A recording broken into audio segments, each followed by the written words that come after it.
कुठल्या मोदींचा नाही आहे, हा देश कुठल्या राहुल गांधींचा नाही आहे, हा देश कुठल्या शरद पवारांचा नाही आहे, हा देश कुठल्या उद्धव ठाकरेंचा नाही आहे, हा देश कुठल्या एकनाथ शिंदेंचा नाही आहे, हा देश श्रमिकांचा आहे, तुमचा आणि माझा आहे. त्यामुळे श्रमिक प्रतिष्ठानच्या वतीनं आयोजित या व्याख्यानमालेसाठी येणं मला फार आवश्यक वाटलं. विषय आहे प्रसारमाध्यमांची स्वायत्तता. लोकशाही वाचवा असं आपण म्हणतो, याचा अर्थ लोकशाही धोक्यात आहे हे आपण मुळात मान्य केलेलं आहे आणि लोकशाही वाचवण्यासाठी आपल्याला काहीतरी करावं लागणार आहे. प्रसारमाध्यमांची स्वायत्तता असं बोलताना किंवा असा विषय मांडताना मुळामध्ये प्रसारमाध्यमाला काही वेगळे अधिकार भारतीय राज्यघटनेमध्ये नाही आहेत. असा एक मुद्दा पुढे आला होता संविधान सभेमध्ये की प्रसारमाध्यमांना, पत्रकारांना काही विशेष अधिकार असले पाहिजेत. तर सगळ्यांनीच, घटनाकारांनी, डॉक्टर बाबासाहेब आंबेडकरांसह सगळ्यांनी हा मुद्दा मांडला की मुळामध्ये भारतामध्ये सर्वसामान्य माणसांना एवढे अधिकार आहेत की त्यामुळे माध्यमांना वेगळे अधिकार त्याहून द्यायची काही गरज नाही, असा मुद्दा मांडला गेला. त्यामुळे एका अर्थानं प्रसारमाध्यमांची स्वायत्तता हा सर्वसामान्य माणसांच्या जगण्या मरण्याचा प्रश्न असल्यामुळे त्या अंगानं पण मांडणी होणं फार आवश्यक आहे. आणि मला हे जास्त महत्त्वाचं असं वाटतं की इथे केवळ अकॅडमिशियन्स नाही आहेत, तर खऱ्या अर्थानं जमिनीवर उतरणारे कार्यकर्ते मोठ्या संख्येने आहेत. त्यामुळे त्याही अनुषंगानं बोलणं महत्त्वाचं आहे. ही काही पत्रकारांची अकॅडमिक कॉन्फरन्स नाही, तर उलटपक्षी जे प्रत्यक्ष मैदानावर लढतात, झुंजतात, त्यांच्यासाठी बोलणं, त्यांच्यासोबत असणं हे जास्त महत्त्वाचं आहे. आणि म्हणून मी असं म्हटलं की इथे येणं आवश्यक आहे. प्रसारमाध्यमांची स्वायत्तता या विषयावर बोलावं लागतं आहे हे काळजीचं आहे आणि या विषयावर अजून तरी बोलता येतं आहे हे आनंदाचं आहे. त्यामुळे या विषयावर बोलताना ज्याप्रमाणे मी उल्लेख केला की मुळामध्ये तुम्ही गंमत बघा, म्हणजे येताना मी एका जणाशी बोलत होतो, मुद्दा निघाला होता जम्मू काश्मीरचा. आपल्याला अशा गोष्टींची फार चिंता आणि चर्चा असते. म्हणजे मी कोल्हापुरात प्रवेश केला तर छत्तीसगड, राजस्थान, मध्य प्रदेशमधल्या विजयाबद्दल अभिनंदन असे फलक मी बघत होतो. म्हणजे कोल्हापूरचं किती नातं आहे बघा छत्तीसगड आणि राजस्थान, मध्य प्रदेश. शेजारच्या कर्नाटकात काय झालं त्याच्यापेक्षा सुद्धा हे जास्त महत्त्वाचं वाटतं त्यांना. जम्मू काश्मीरबद्दल मी बोलत होतो. 317वं कलम रद्द झालं आणि ते कलम रद्द झाल्यामुळे किती क्रांती झाली, किती छान होईल वगैरे अशी सगळी माध्यमं चर्चा करतायत, बोलतायत. पण तेव्हा हे मुद्दाम सांगितलं पाहिजे की हे कलम रद्द झालं. हे कलम रद्द झालं 2019मध्ये, ऑगस्ट 2019. सर्वोच्च न्यायालय असं म्हणतं आहे की तो निर्णय अगदी बरोबर होता. जम्मू काश्मीर राज्याचं 2 राज्यांमध्ये, राज्य नाही केंद्रशासित प्रदेश, अशी फाळणी केली 2019मध्ये. सर्वोच्च न्यायालय असं म्हटलं की हा निकाल बरोबर आहे आणि त्याचवेळी लवकरात लवकर त्याला पूर्ण राज्याचा दर्जा देऊन टाका हे पण सांगितलं. पण आता सगळ्यात महत्त्वाचा आणि वेगळा मुद्दा असा आहे की जेव्हा 2019मध्ये या प्रकारचा निर्णय घेतला गेला तेव्हा जम्मू काश्मीरमध्ये विधानसभा नव्हती. तेव्हा जम्मू काश्मीरमध्ये जे नेते होते त्या नेत्यांना तुरुंगामध्ये घातले गेले. जम्मू काश्मीरमधले जे पत्रकार होते जवळपास 55 पत्रकारांना अटक झाली. जम्मू काश्मीरमध्ये इंटरनेट बंद केलं गेलं. अशा अवस्थेमध्ये जर हे होऊ शकतं, एक लक्षात घ्या, हा पायंडा आहे हे लक्षात घेतलं पाहिजे की जर जे जम्मू काश्मीरबद्दल केंद्र करू शकतं, राष्ट्रपती राजवट लागू असताना तिथल्या विधानसभेला न जुमानता, तिथल्या नेत्यांना न जुमानता, तिथल्या पत्रकारांना न जुमानता, तिथल्या सोशल मीडियावर असणाऱ्या लोकांना न जुमानता जर या प्रकारे केंद्र सरकार करू शकतं तर उद्या महाराष्ट्रातून मुंबई तोडली तरीही आश्चर्य वाटू नये. निपाणी, कारवार, बेळगाव वगैरे विसरून जा. आहे तीच मुंबई जर तुमच्यापासून तोडली गेली आणि तेही तुम्हाला न विचारता तर काय होऊ शकेल हे सांगता येत नाही. अशा प्रकारचा हा काळ आहे. अशा कालखंडामध्ये मी बोलतो आहे आणि मला याचा आनंद आहे. कोल्हापुरात बोलायला मला नेहमीच आवडतं. कोल्हापूर हे माझं फार लाडकं गाव आहे. त्या गावाचं आणखी बरं व्हायला पाहिजे होतं असं मला नेहमी वाटतं. आणखी बरं व्हायला पाहिजे असंही वाटतं. कसं होईल याची चिंता पण वाटत राहते. पण इथे मी शिकलो, 4 वर्ष मी शिकलो. BSc ॲग्रिकल्चर मी इथेच केलं. तो काळ फार वेगळा होता. मेघा, तुम्हाला माहीत आहे की जेव्हा डॉक्टर मनमोहन सिंगांनी जागतिकीकरणाला वाट करून देणारा अर्थसंकल्प सादर केला तेव्हा मी साधारणपणे या शहरामध्ये आलो. डॉक्टर अशोक चौसाळकर सर, तो कालखंड एवढा वेगळा होता की त्या कालखंडामध्ये नवं काहीतरी घडतं याचा अंदाज येत होता. पण नक्की काय घडतं आहे, जुनं काय जातं आहे कळत नव्हतं. अमिताभ बच्चन त्याची इनिंग संपत चाललेली होती. शाहरुख खान आणि बाकी सगळे खान आता बऱ्यापैकी मैदानामध्ये आले होते. सुनील गावस्कर तंबूत आणि नंतर कमेंट्री बॉक्समध्ये गेला आणि सचिन तेंडुलकर नावाचा नवा देव क्रिकेटच्या देवाऱ्यामध्ये आला. उर्मिला मातोंडकरचा रंगीला मी तेव्हा 22 वेळा बघितला. मी सांगतो की मला दोघांनी वयात आणलं, एक जागतिकीकरण आणि दुसरी उर्मिला मातोंडकर. असा सगळा तो काळ होता. या सगळ्या कालखंडामध्ये 1992 हे सगळं जेव्हा घडत होतं तेव्हा हे पण लक्षात घेतलं पाहिजे की त्याच 1992 आणखी बऱ्याच गोष्टी घडत होत्या. मुळामध्ये बर्लिनची भिंत कोसळली 1989. सोव्हिएत रशियाचं पूर्णपणे विघटन झालं त्याच सुमारास. 1991 मी मगाशी उल्लेख केला की डॉक्टर मनमोहन सिंगांनी या प्रकारे जागतिकीकरणाला वाट करून देणारा अर्थसंकल्प स्वीकारला. त्याच वेळी 1992 बाबरी मशीद कोसळली. एक लक्षात घ्या, तो सगळा संदर्भ बघा. मी जेव्हा इथे कॉलेजमध्ये होतो तो काळ अनेक अर्थाने वाईट होता. एक तर मी BSc ॲग्रिकल्चर करत होतो. ॲग्रिकल्चरला मुली नव्हत्या. आमची सगळी भिस्त शेजारच्या राजाराम कॉलेजवर आणि राहायचो आमच्या हेमंत पाटलांच्या आशीर्वाद बिल्डिंगमध्ये. तिथले काही रूममेट्स मला दिसले मगाशी. त्यामुळे जमल्याचं सायबरमध्ये सुद्धा त्यांच्यावर आमची भिस्त होती. व्हॉट्सॲप नव्हतं, काहीच नव्हतं. त्यामुळे 12-12 पानांची पत्रं लिहायचो. उत्तर एकही आलं नाही, पण एवढी पत्र लिहिल्यामुळे पत्रकार मात्र झालं.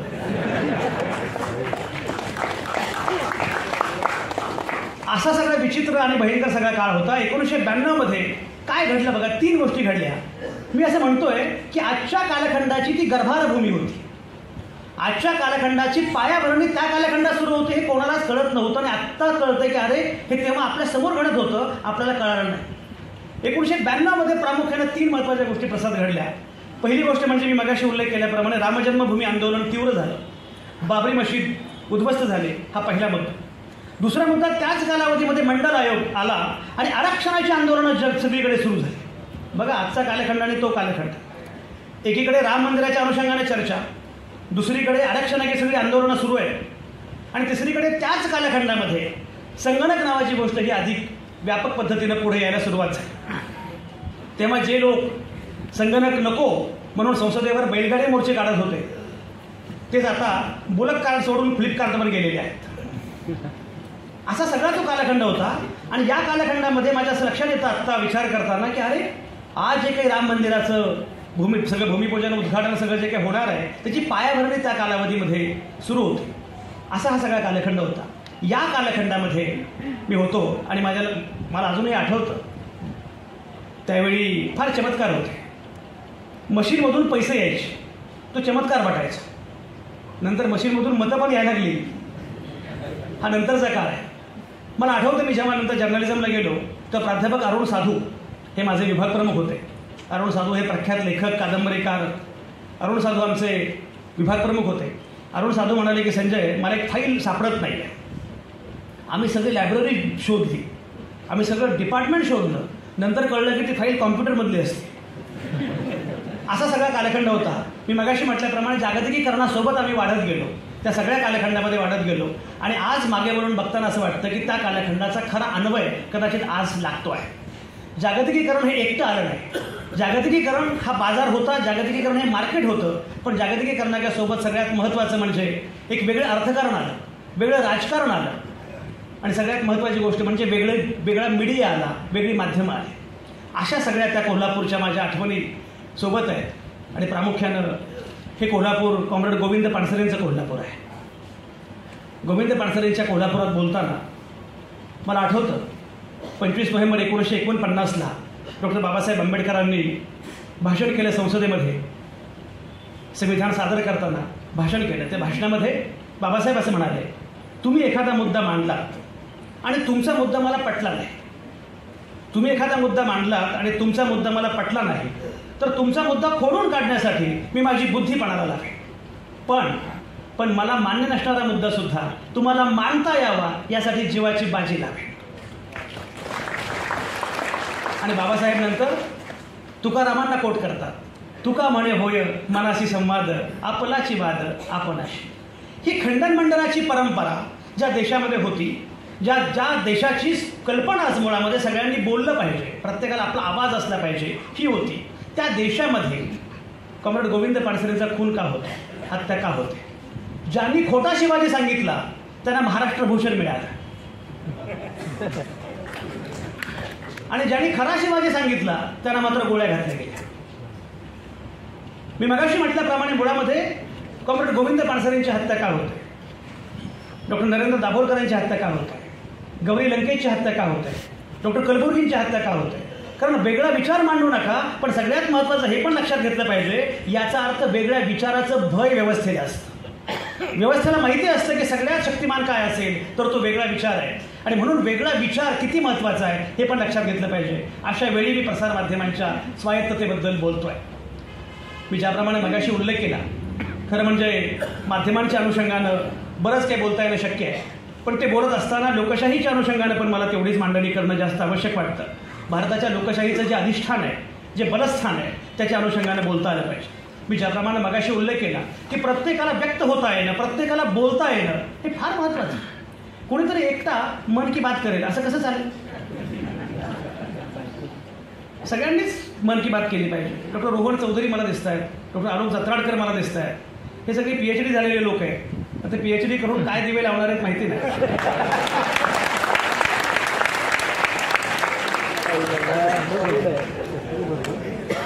पण मुळामध्ये मी मगाशी म्हटल्याप्रमाणे प्रत्येकाला व्यक्त होता आलं पाहिजे, प्रत्येकाला बोलता आलं पाहिजे, ही सगळ्यात महत्त्वाची गोष्ट आहे. काहींनी बोलायचं, इतरांनी बोलायचंच नाही, तुम्हाला जे वाटतं ते मांडायचंच नाही. मग माध्यम असोत किंवा सर्वसामान्य माणूस असो, तुम्हाला बोलता येणार नाही, अशा प्रकारची व्यवस्था असताना आपल्याला हे जाणीवपूर्वक बोललं पाहिजे, पुन्हा पुन्हा मांडलं पाहिजे. एक गंमत तुम्हाला सांगतो मुद्दा. भारत चीन सीमारेषेवर कुत्र्यांची कळवण सुरू असते. तुम्ही कळवण हा शब्द वापरता ना? आपल्याकडे भागानुसार भाषा बदलते. मध्यंतरी मी कोल्हापुरात येत होतो आणि मी बॉबी विकत घेतली. ती पिवळी बॉबी असते ना, ती बॉबी विकत घेतली आणि ती बॉबी सगळ्या बोटांमध्ये घातली आणि असे 10 बोटं फेसबुकवर हे बरं असतं, आपलं असं वाटेल ते उद्योग करता येतात. त्याचा तोटा पण होतो मेघा. मध्यंतरी मी एका कॉलेजमध्ये व्याख्यानाला गेलो, तरी ओळख करून दिली की हे संजय आवटे, हे आता आपलं व्याख्यान करणार आहे, तुम्ही यांना ओळखता का? एक मुलगी उभी राहिली, ती म्हटली हो ते डान्स चांगला करतात फेसबुकवर डान्स केल्यामुळे. तर मी तेव्हा फेसबुकवर पोस्ट टाकली की ही बॉबी. तर कुणीतरी मला म्हटलं अकोल्यातलं एकानं, याला आम्ही पोंगा पंडित म्हणतो. आपली भाषा एवढी ठिकठिकाणी बदलत असते. कुत्र्यांची कळवण लागलेली असते भारत चीन सीमारेषेवर. आणि चीनमधला एक कुत्रा असतो, बाकी सगळे भारतीय कुत्रे असतात. तो चीनमधला कुत्रा जो आहे, तो चीनमधला कुत्रा म्हणतो, पण तुम्ही काही म्हणा, चीन म्हणजे चीन.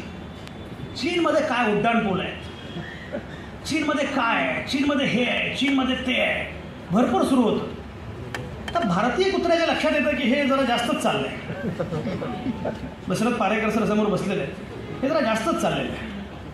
पण आता भारतीय कुत्र्याचा एक स्वभाव असा असतो की शक्यतो बाहेर तो भांडण करत नाही. घरात गेल्यावर मग का गं ते बाहेर काही करत नाही. तरीही चंद्रकुमार नलगे सर, तरीही एका कुत्र्याच्या मनात आलंच की बोलावं, पण तोंडामध्ये तंबाखू होती. एवढ्या मुद्द्यासाठी तंबाखू थुंकणं काही त्याला बरं नाही वाटलं. शेवटी खूपच झाल्यानंतर त्याला तंबाखू थुंकलीच एका कुत्र्यानं, म्हणजे आता फारच झालं. आणि तो म्हटला ते सगळं खरं आहे, ते सगळं खरं आहे, मला सगळं मान्य आहे की तुमचा चीन फार मोठा आहे, चीनमध्ये हे मिळतं, चीनमध्ये ते आहे, चीनमध्ये उड्डाणपूल आहे, चीनमध्ये हॉस्पिटल आहे, चीनमध्ये सगळं आहे. पण मला हे सांगा की मग ते चीन सोडून तुम्ही भारतामध्ये का आला? तो म्हटलं काय, चीनमध्ये खायला मिळतं, चीनमध्ये प्यायला मिळतं, पण चीनमध्ये भुंकता येत नाही. भुंकण्यासाठी मी इथे आलो. सगळ्यात महत्त्वाची गोष्ट अशी आहे की आपल्याला भुंकता आलं पाहिजे, आपल्याला बोलता आलं पाहिजे, आपल्याला आपला मुद्दा मांडता आला पाहिजे. आणि म्हणून ही जी भारताची कल्पना आहे, ही भारताची कल्पना लक्षात घेत आपल्याला पुढे जावं लागणार आहे. मी तुम्हाला मुद्दाम सांगतो, मी मगाशी सांगत होतो इतिहास 1992 मध्ये काय घडलं. आणि पुढे जात असताना मी मगाशी म्हटल्याप्रमाणे 1992 मध्ये 1991 मध्ये मी कोल्हापुरात आलो. 1991 ते 95 साधारणपणे मी कोल्हापुरात होतो. मग जर्नलिझमसाठी 1996ला गेलो. त्यानंतर पुढे पुढे जात गेलो आणि 2008 मध्ये 2 अत्यंत महत्त्वाच्या गोष्टी घडल्या. वसंत भोसले सर, आमचे डॉक्टर वसंत भोसले आलेले आहेत. डिलीट केले त्यामुळे हरकत नाही. अजित पवारांचा फक्त PhD आक्षेप आहे, डिलीट आक्षेप नाही. राजा राऊतांचं पण आमच्या शाहीर डिलीट आहे, आक्षेप PhD ला आहे. 2008 मध्ये 2 महत्त्वाच्या घटना घडल्या. त्या गोष्टी माझ्या वाढीच्या अनुषंगाने पण फार महत्त्वाच्या होत्या आणि आजही मला असं वाटतं की त्याचा उल्लेख आवर्जून केला पाहिजे. 2008 मध्ये काय घडलं? पहिली गोष्ट म्हणजे फरीद झकारिया नावाच्या आमच्या अमेरिकेतल्या पत्रकार मित्राचा की जो मूळचा भारतीय आहे, रोहन फरीद झकारिया नावाच्या पत्रकार मित्राचं आमच्या एक पुस्तक आहे, द पोस्ट अमेरिकन वर्ल्ड. तर रोहन चौधरी हा या विषयातला अत्यंत अभ्यासक आहे. पोस्ट अमेरिकन वर्ल्ड ते पुस्तक आलं आणि ते पुस्तक आल्यानंतर ते पुस्तक मला भयंकर आवडलं. कारण त्यामध्ये फरीद झकारियांनी फार वेगळ्या प्रकारची मांडणी केली होती. त्यांचं म्हणणं असं होतं की गेल्या 500 वर्षांमध्ये जगानं 3 प्रकारची सत्तांतरं पाहिलेली आहेत. पॉवर शिफ्ट्स 3 प्रकारची पाहिलेली आहेत. पहिलं पॉवर शिफ्ट काय, तर जेव्हा रेनेसॉ ज्याला आपण म्हणतो, साहित्य संस्कृती कला संगीत याचा उदय झाला, युरोपाचा उदय झाला आणि युरोपियन देश मोठ्या प्रमाणामध्ये प्रगती करू लागले, ते पुढे गेले, त्या कालखंडाला म्हटलं जातं rise of the west. Ashok Chausalkar sir, पुढचा कालखंड जो आहे तो येतो अमेरिकेचा. 19व्या शतकामध्ये अमेरिका नावाचा देश बलदंड व्हायला सुरुवात झाली आणि तो बलदंड झाला. त्यामध्ये लष्कर आणि बाकी गोष्टी महत्त्वाच्या होत्याच, पण हार्वर्ड आहे, मायकेल जॅक्सन आहे, हॉलिवूड आहे, अमेरिकेमध्ये आणखी बऱ्याच गोष्टी आहेत. अमेरिका नावाचा देश बलदंड व्हायला सुरुवात झाली. तो त्या कालखंडाला म्हणतो राईज ऑफ द स्टेट्स. आणि पुढे असं म्हणतो की आता राईज ऑफ द वेस्ट झालं, राईज ऑफ द स्टेट्स झालं, आता तिसरा कालखंड येऊ घातलेला आहे. तो कालखंड कुठला? तो राईज ऑफ चायना नाही, राईज ऑफ इंडिया नाही, राईज ऑफ ब्रिक्स नाही, तो असं म्हणतो तो राईज ऑफ द रेस्ट आहे. आत्तापर्यंत सर्वसामान्य माणसाला आवाजच नव्हता मिळाला, त्या सर्वसामान्य माणसाचा उदय होतोय, ही सगळ्यात महत्त्वाची गोष्ट आहे. ही कल्पना फार छान होती. 2008 मध्ये या प्रकारची मांडणी बघितली आणि मला फार छान वाटलं आणि खरं पण होतं. तुमचा राहुल कोसंबी कोल्हापुरातला देशभर गाजू लागला होता. तुमच्या इस्लामपूरचं गण्या राज्यभर पोहोचू लागलं होतं की तोपर्यंत एका विशिष्ट वर्गापुरतंच हे सगळं मर्यादित होतं, पण आता जग खुलं झालंय आणि सगळ्यांचंच हे जग आहे. राईज ऑफ द रेस्ट अशा प्रकारची मांडणी फरीद झकारिया करत होते. योगायोग बघा, त्याच वर्षी अमेरिकेच्या अध्यक्षीय निवडणुकीमध्ये बराक हुसेन ओबामा नावाचा माणूस अमेरिकेचा अध्यक्ष झाला. Ronald Reagan, Bill Clinton, George Bush अशी नावं ज्या अमेरिकेच्या अध्यक्षांची असतात, त्या अमेरिकेमध्ये बराक हुसेन ओबामा या नावाचा माणूस अमेरिकेचा अध्यक्ष झाला. आणि मलाही असं वाटलं की खरं आहे, जग बदलत आहे. मी स्वतः तेव्हा एवढा भारावून गेलो होतो, मी माझ्या कारच्या मागे येस वी कॅन असं लिहिलं होतं. कारच्या मागे लिहिणं ही परंपरा खरं कोल्हापूरची. मध्ये मी सांगलीत बघितलं होतं, आबा कावत्या काही करू शकतो ते. एक मला कोल्हापूरकर फार आवडला, त्याचा टेम्पो आहे, टेम्पोच्या मागे लिहिलं होतं बायकोची कृपा. हा खरा माणूस. बराक ओबामा अमेरिकेचे अध्यक्ष झाल्यानंतर मी प्रचंड भारावलेलो होतो. खरंच क्रांती होत होती, खरंच वेगळ्या गोष्टी घडत होत्या. मुळात बराक हुसेन ओबामा या नावाचा माणूस अध्यक्ष होणं ही फार महत्त्वाची गोष्ट होती. मला आठवलं 2008च्या निवडणुकीमध्ये John McCain versus Barack Obama अशी निवडणूक होती. जॉन मॅकेन हे लष्करी पार्श्वभूमी असणारे असे गृहस्थ आणि बराक हुसेन ओबामा हे बुद्धिमान, लिहिणारे, संवेदनशील लेखक, कलावंत, कवी, प्राध्यापक, वकील अशा प्रकारचे या दोघांचा सामना होता. मला आठवतं जॉन मॅकेननं सभा घेतली आणि त्या सभेमध्ये तेव्हाच्या अध्यक्ष निवडणुकीच्या वादसभा ऐकण्यासारख्या असायच्या. तेव्हा पालकांना वाटायचं की मुलांनी त्या बघाव्या. आता पालकांना भीती वाटते की मुलं बघतात की काय. जॉन मॅकेनचं भाषण झालं आणि जॉन मॅकेन त्या सभेमध्ये असं म्हणाले, बराक हुसेन ओबामा कोणी पण अमेरिकेचा अध्यक्ष होऊ शकतो काय. त्यांनी मुद्दाम हुसेनवर भर दिला. Barack Hussein Obama. पत्रकारांनी जाहीर केलं की आता ओबामा पराभूत होणार. लोकांनी टाळ्या वाजवल्या आणि आता ओबामांना हाच मुद्दा निर्णायक ठरणार, ओबामा पराभूत होणार. ओबामांची त्याच ठिकाणी सभा झाली आणि ओबामा असं म्हणाले की अमेरिकेचं सौंदर्य हेच आहे की कोणीही अमेरिकेचा अध्यक्ष होऊ शकतो.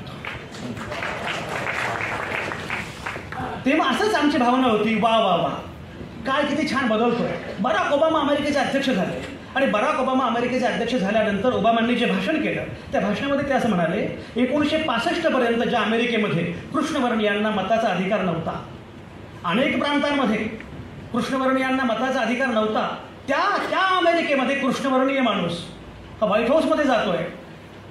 भोसले सर तुम्हाला सांगतो, 1901 मध्ये तेव्हाचे अमेरिकेचे अध्यक्ष रुझवेल्ट यांनी कृष्णवर्णीय विचारवंत बुकर टी वॉशिंग्टन याला फक्त डिनरला बोलावलं, जेवायला बोलावलं, ब्लॅक कृष्णवर्णीय विचारवंताला, म्हणून गोऱ्यांनी व्हाईट हाऊस धुवून काढलं. असा तो कालखंड होता. त्या कालखंडामध्ये त्या अमेरिकेमध्ये 2008मध्ये बराक ओबामा अमेरिकेचे अध्यक्ष होणं ही खरंच क्रांतिकारक घटना होती. तुम्हाला गंमत सांगतो, बराक ओबामा अमेरिकेचे अध्यक्ष झाले त्यावर मी एक पुस्तक लिहिलं, मगाशी तिने उल्लेख केला, बराक ओबामा बदलत्या जगाचा सक्सेस पासवर्ड नावाचं मी पुस्तक लिहिलं. चौसाळकर सर ओबामा अमेरिकेचे अध्यक्ष झाले आणि पुण्यामध्ये एक परिसंवाद होता. बराक ओबामा अमेरिकेचे अध्यक्ष झाले, आता पुढे काय? भोसले सर, ही चिंता पुणेकरांना फार असते. ते पोलंनी पुणेकर, मुंबईकर, नागपूरकरमध्ये म्हटलं ना की आपण महानगरपालिकेमध्ये उंदीर मारण्याच्या विभागामध्ये काम करत असलो तरी अमेरिकेच्या अध्यक्षास आपण सल्ला देऊ शकतो असे ज्यास वाटते त्यास पुणेकर म्हणाले. त्यामुळे पुण्यामध्ये परिसंवाद जोरदार. बराक ओबामा अमेरिकेचे अध्यक्ष झाले, आता पुढे काय? बरेच सगळे विचारवंत होते, त्यात मी पण एक वक्ता होतो, कारण माझं पुस्तक नुकतं झालेलं होतं, त्यामुळे मी त्या पुस्तकावर बोलावं अशी अपेक्षा होती. मी अर्थातच मांडणी केली. 2008ची घटना आहे, मी खरंच भारावलेलो होतो, अतिशय उत्स्फूर्तपणे बोलत होतो. मी 2008मध्ये मी आणखी तरुण होतो, आजही तरुणच आहे. माझं जोरदार भाषण झालं. माझं भाषण झाल्यानंतर एक प्राध्यापक उभे राहिले. ते म्हणाले, संजय आवटे बोलले. पुण्यात असं बोलतात बरं का, पुण्यामध्ये असं म्हणजे शक्यतो पुढच्याला कळू नये अशा पद्धतीचं. वक्त्याला एकच भीती असते की पुढच्याला कळालं तर काय. संजय आवटे बोलले, बरं बोलले. हसू नका, बरं हे पुण्यातलं सुपरलेटिव्ह आहे. मॅक्सिमम कौतुक म्हणजे बरं बोललास. संजय आवटे बोलले, बरं बोलले, पण बराक ओबामा अमेरिकेचे अध्यक्ष झाल्यामुळे जग बदलेल असं काही मला वाटत नाही. आता माझं भाषण झालेलं होतं, पण तरी मला प्रतिवाद करणं भाग होतं. मी म्हटलं मला जरा एक मुद्दा मांडायचा आहे. मी म्हटलं प्राध्यापक अमुक अमुक बोलले, फार उत्तम बोलले, पण तुम्ही जे म्हणताय की बराक ओबामा अमेरिकेचे अध्यक्ष झाल्यामुळे जग बदलेल असं काही मला वाटत नाही. माझा तो दावाच नाही. बराक ओबामा अमेरिकेचे अध्यक्ष झाल्यामुळे जग बदलेल हा माझा दावाच नाही आहे. माझा दावा हा आहे की जग बदलल्यामुळे बराक ओबामा अमेरिकेचे अध्यक्ष झाले. हे जग बदलते असं जाणवत होतं, काहीतरी वेगळं चाललंय असं वाटत होतं. आणि ओबामांचं जग किती वेगळं याचं आणखी तुम्हाला एक उदाहरण सांगतो. मुद्दा मी गोष्ट सांगतो, घटना सांगतो. आपल्याकडे जेव्हा डॉक्टर मनमोहन सिंग पंतप्रधान होते तेव्हा अमेरिकेमध्ये पहिल्या टर्ममध्ये बराक ओबामा हे अमेरिकेचे अध्यक्ष होते. 2010ची गोष्ट आहे. ओबामा भारतामध्ये आले आणि भारतामध्ये आल्यानंतर त्यांनी खूप छान भाषण केलं. त्या भाषणात ते असं म्हणाले, what is beauty of India? You have Mary Kom, you have Shahrukh Khan, you have Milkha Singh all together. ही भारताची गंमत आहे वगैरे वगैरे बोलले. आणि मग मनमोहन सिंगांशी बोलू लागले. मनमोहन सिंग आणि ओबामा हे दोघेही स्कॉलर, दोघांकडेही डिग्र्या खऱ्या खुऱ्या.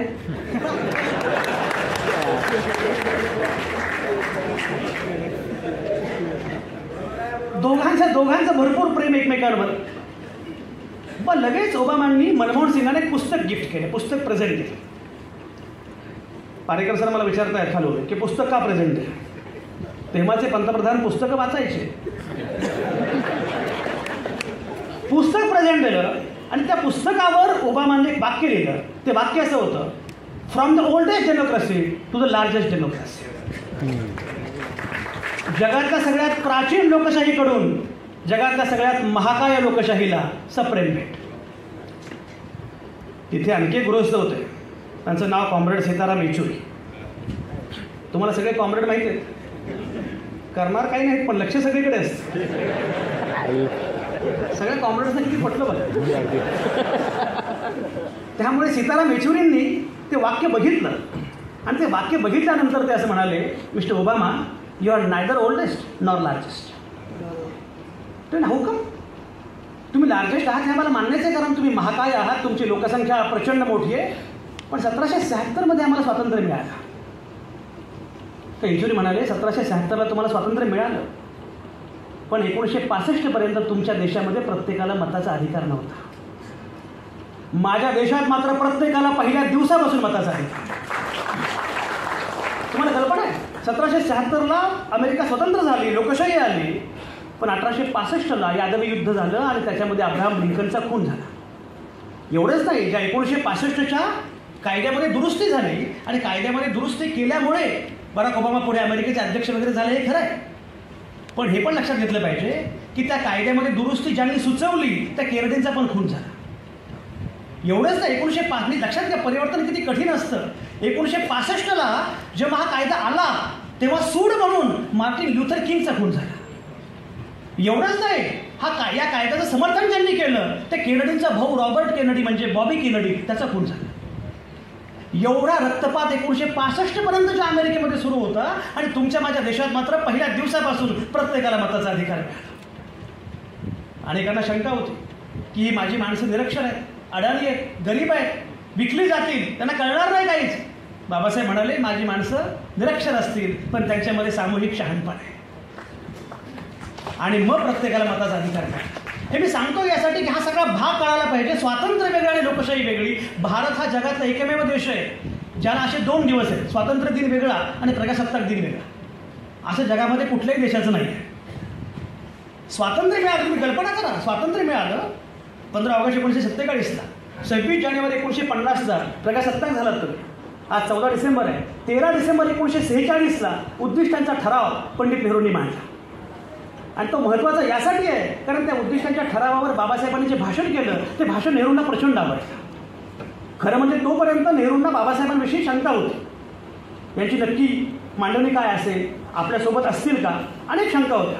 पण जेव्हा त्या ठरावावर बाबासाहेबांनी भाषण केलं त्यानंतर त्यांना खात्री पडली नेहरूंना की हे आपल्यासोबत असू शकतात आणि मसुदा समितीचे बाबासाहेब अध्यक्ष झाले. तो तपशील मी वेगळा सांगत नाही की त्यांचं बंगालमधून ते निवडून आले होते, ते पाकिस्तानमध्ये गेलं, मग पुन्हा मुंबई प्रांतातून बाळासाहेब खेर मुंबई प्रांताचे मुख्यमंत्री, त्यांना सांगितलं गेलं की बाबासाहेबांना निवडून आणा, मग ते निवडून आले आणि याच्यामध्ये आले. हे मी सांगतोय तपशील यासाठी की हा सगळा संघर्ष जो आहे सर्वसामान्य माणसांना अधिकार देण्यासाठीचा तो किती मोठा होता हे आपण लक्षात घेतलं पाहिजे. प्रसार माध्यमांच्या स्वायत्ततेच्या अनुषंगाने बोलताना सर्वसामान्य माणसांना मिळणारे अधिकार कळल्याशिवाय आपल्याला पुढे जाता येणार नाही. कारण मगाशी मी म्हटल्याप्रमाणे प्रसार माध्यमांना कुठलेही वेगळे अधिकार नाही. संजय राऊतांना कुठलाही वेगळा अधिकार नाही, डॉक्टर वसंत भोसलेंना कुठलाही वेगळा अधिकार नाही, दशरथ पारेकरांना कुठलाही वेगळा अधिकार नाही. तेच अधिकार आहेत जे सर्वसामान्य माणसाला आहेत आणि म्हणून सर्वसामान्य माणसांचे अधिकार काय आहेत हे लक्षात घेणं हे जास्त महत्त्वाचं आहे. मी ज्याप्रमाणे मगाशी उल्लेख केला 25 नोव्हेंबर 1949च्या भाषणाचा, त्या भाषणामध्ये बाबासाहेबांनी एक उल्लेख केला पण तो सांगण्यापूर्वी उद्दिष्टांच्या ठरावावर भाषण करताना बाबासाहेब जे म्हटले ते मुद्दाम सांगतो. बाबासाहेब असं म्हणाले, सगळ्या परिवर्तनवाद्यांनी लक्षात ठेवलं पाहिजे. मला परिवर्तनवाद्यांची फार चिंता वाटते. परिवर्तनवाद्यांनी एवढे अपरिवर्तनीय कोणीच नाही, आपण बदलतच नाही.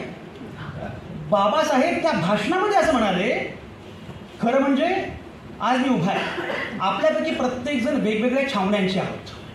माझी छावणी वेगळी आहे, इथे असणाऱ्या अनेकांच्या छावण्या वेगळ्या आहेत, पण आज देश अशा अवस्थेमध्ये आहे की सगळ्या छावण्यांनी एकत्र होऊन देशासाठी आणि लोकशाहीसाठी उभं राहणं आवश्यक आहे. मी आज मुद्दाम सांगतो यासाठी कारण हा तेव्हाचं त्यांचं जे वाक्य आहे ते आज कधी नव्हे एवढं महत्त्वाचं आहे. तुमची छावणी कुठली का असेल, तुमचा गट कुठला का असेल ना, पण लोकशाहीसाठी आपल्याला एकत्र येणं फार महत्त्वाचं आहे, हे मात्र सांगणं फार महत्त्वाचं आहे. पुढचा मुद्दा मी सांगत होतो. 25 नोव्हेंबर 1949च्या भाषणामध्ये बाबासाहेब असं म्हणतात, राज्यघटना आलेली आहे पण राज्यघटना शेवटी कायदे, कायदे मंडळ, कार्यकारी मंडळ, न्यायमंडळ असे अवयव देईल, पण त्या घटनेमध्ये प्राण फुंकतील आम्ही भारताचे लोक. सर्वसामान्य माणूस केंद्रबिंदू आहे ही मांडणी बाबासाहेब करत असतात. मी ज्याप्रमाणे मगाशी उल्लेख केला, मी थेट 2008कडे गेलो, पण मधला कालखंड जो आहे तो मधला कालखंड पण लक्षात घेतला पाहिजे. 1992 ते 2008, 2008पर्यंत काय घडलं ते मी सांगत राहीनच, पण आत्ता मी थोडासा पुढे जातो. 2008मध्ये जेव्हा या प्रकारच्या गोष्टी घडल्या, ओबामा अमेरिकेचे अध्यक्ष झाले. 2016पर्यंत अमेरिकेचे अध्यक्ष बराक ओबामा होते. 2016ला अमेरिकेमध्ये निवडणूक झाली अध्यक्षपदाची आणि डोनाल्ड ट्रम्प नावाचे गृहस्थ अमेरिकेचे अध्यक्ष झाले. Trump is not my president असं कॅम्पेन दैनिकांनी चालवलं. 57 वर्तमानपत्र महत्त्वाची ट्रम्प यांच्या विरोधामध्ये उभी होती. ट्रम्प हे अत्यंत वाह्यात गृहस्थ, हसू नका, आपल्याकडे त्याला 56 इंची म्हणतात. हे अत्यंत वाह्यात गृहस्थ. त्यांचं पण वैशिष्ट्य आहे, ते कधीही संसदेमध्ये गेले नव्हते. त्यांचा राजकारणाशी शिक्षणाशी काही संबंध नाही. 2016मध्ये जेव्हा डोनाल्ड ट्रम्प अमेरिकेचे अध्यक्ष झाले तेव्हा मी अमेरिकेतल्या माझ्या एका मित्राला फोन केला आणि म्हटलं की अरे यार तुम्ही मूर्ख आहात का? 2016 तुम्ही एवढी गंभीर चूक कशी काय केली? तेव्हा तो म्हटला जास्त आगाऊपणा करू नको, ही चूक तुम्ही 2 वर्षांपूर्वीच केलेली आहे.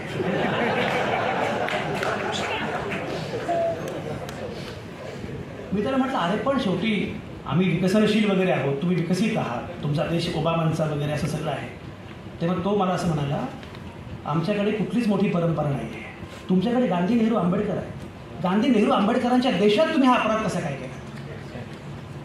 आणि म्हणून मी मगाशी म्हटल्याप्रमाणे ही सगळी मांडणी लक्षात घेत आपल्याला पुढे जावं लागेल. माध्यमांच्या अनुषंगाने बोलताना मी मगाशी उल्लेख केला की माध्यमांचा उल्लेख करताना आता माध्यमांबद्दल बोलणं एवढं सोपं राहिलेलं नाही. पूर्वी काय होतं, 4-2 वर्तमानपत्र संपलं. दूरदर्शन नावाचं एक काहीतरी होतं. नंतर 24 तास दळण दळणाऱ्या वृत्तवाहिन्या आल्या, डिजिटल आलं, एवढं सगळं आता आलंय. आणि सोशल मीडिया, आता प्रत्येकाच्या हातामध्ये मोबाईल आहे. मी सांगत असतो की गटेनबर्ग ते झुकेरबर्ग असा आता प्रवास आहे. आणि मी मगाशी म्हटल्याप्रमाणे बोलक कार्ट ते फ्लिपकार्ट असा प्रवास आहे. ह्या सगळ्या माध्यमांच्या अनुषंगाने बोलताना मुळात माध्यमांची अवस्था काय आहे लक्षात घेतलं पाहिजे. मगाशी मी ज्याचा उल्लेख केला त्या 2 घटनांचा उल्लेख मी पुन्हा करणार आहे, म्हणजे माध्यमांचं काय चाललंय हे तुमच्या लक्षात येईल. डोनाल्ड ट्रम्प जेव्हा अमेरिकेचे अध्यक्ष झाले तेव्हा काय घडलं? तुम्ही ऐकलं असेल केम्ब्रिज अनालिटिका नावाची गोष्ट तुम्ही ऐकली असेल. एक लक्षात घ्या, मुळामध्ये तुम्ही जेव्हा सोशल मीडियावर असता, तुम्ही फेसबुकवर असता, तुम्ही व्हॉट्सॲपवर असता, तुम्ही इन्स्टावर असता, तुम्ही आणखी कशावर असता, तुम्हाला असं वाटतं की अरे आपण आपल्याला हवं ते व्यक्त होतोय. तुम्हाला माहितीच नाही आहे बिग ब्रदर इज वॉचिंग. कोणीतरी तुमच्याकडे लक्ष ठेवतंय. मी तुम्हाला गंमत सांगतो, माझ्या एका मित्राला बॅडमिंटनची रॅकेट हवी होती. आम्ही फिरत होतो, माझा बॅडमिंटनशी संबंध शून्य.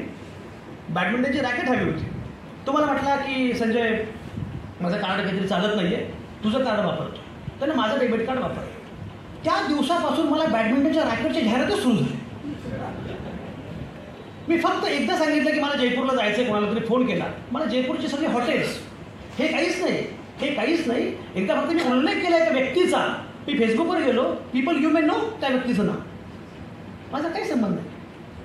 एक लक्षात घ्या, फेसबुक सोशल मीडिया ही अशी गोष्ट आहे की स्मार्टफोनच्या निमित्तानं तुम्ही जे काही सगळीकडे हुंदडता, सगळ्या ॲप्सवर जाता आणि अशी पाखरं येते आणि स्मृती ठेवली जाते. तुम्ही ज्या काही पाऊल खुणा मागे ठेवता त्या पाऊल खुणांचा मागोवा घेत नंतर तुमचं अख्खं व्यक्तिमत्व तयार केलं जातं.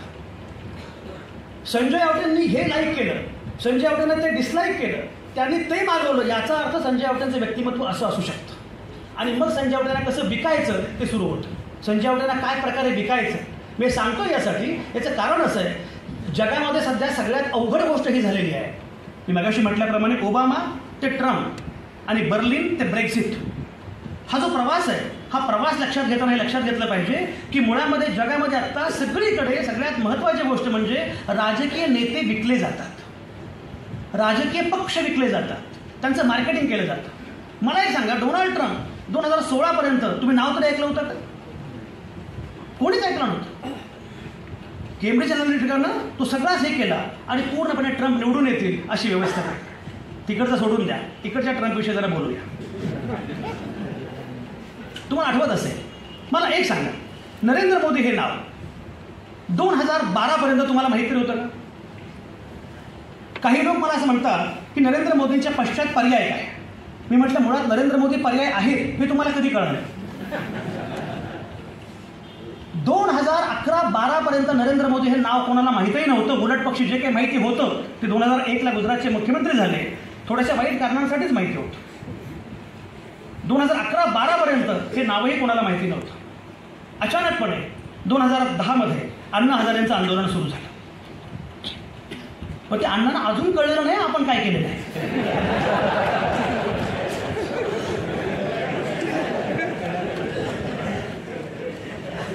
ते बिचारे मंदिरामध्ये सतरंजीवर झोपतायत.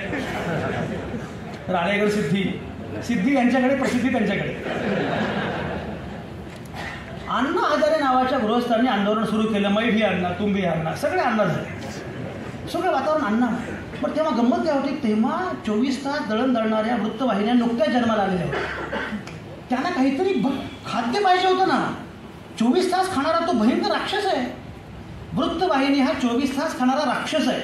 आणि हे मी वृत्तवाहिनीवर 5 वर्ष संपादक म्हणून काम केल्यामुळे खात्रीनं सांगतो. सारखं काहीतरी लागतं.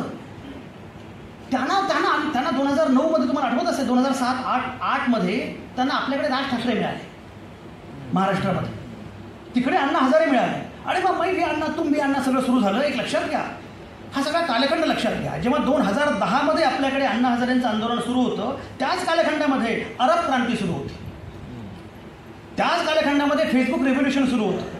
ट्युनिशियासारख्या छोट्या देशापासून ते इजिप्तसारख्या मोठ्या देशापर्यंत सगळीकडे हुकुमशहांना आव्हान दिलं जात होतं, क्रांती केली पाहिजे, आहे ते सरकार वाईट आहे, सब चोर है, अशा प्रकारचं वातावरण तयार झालेलं होतं.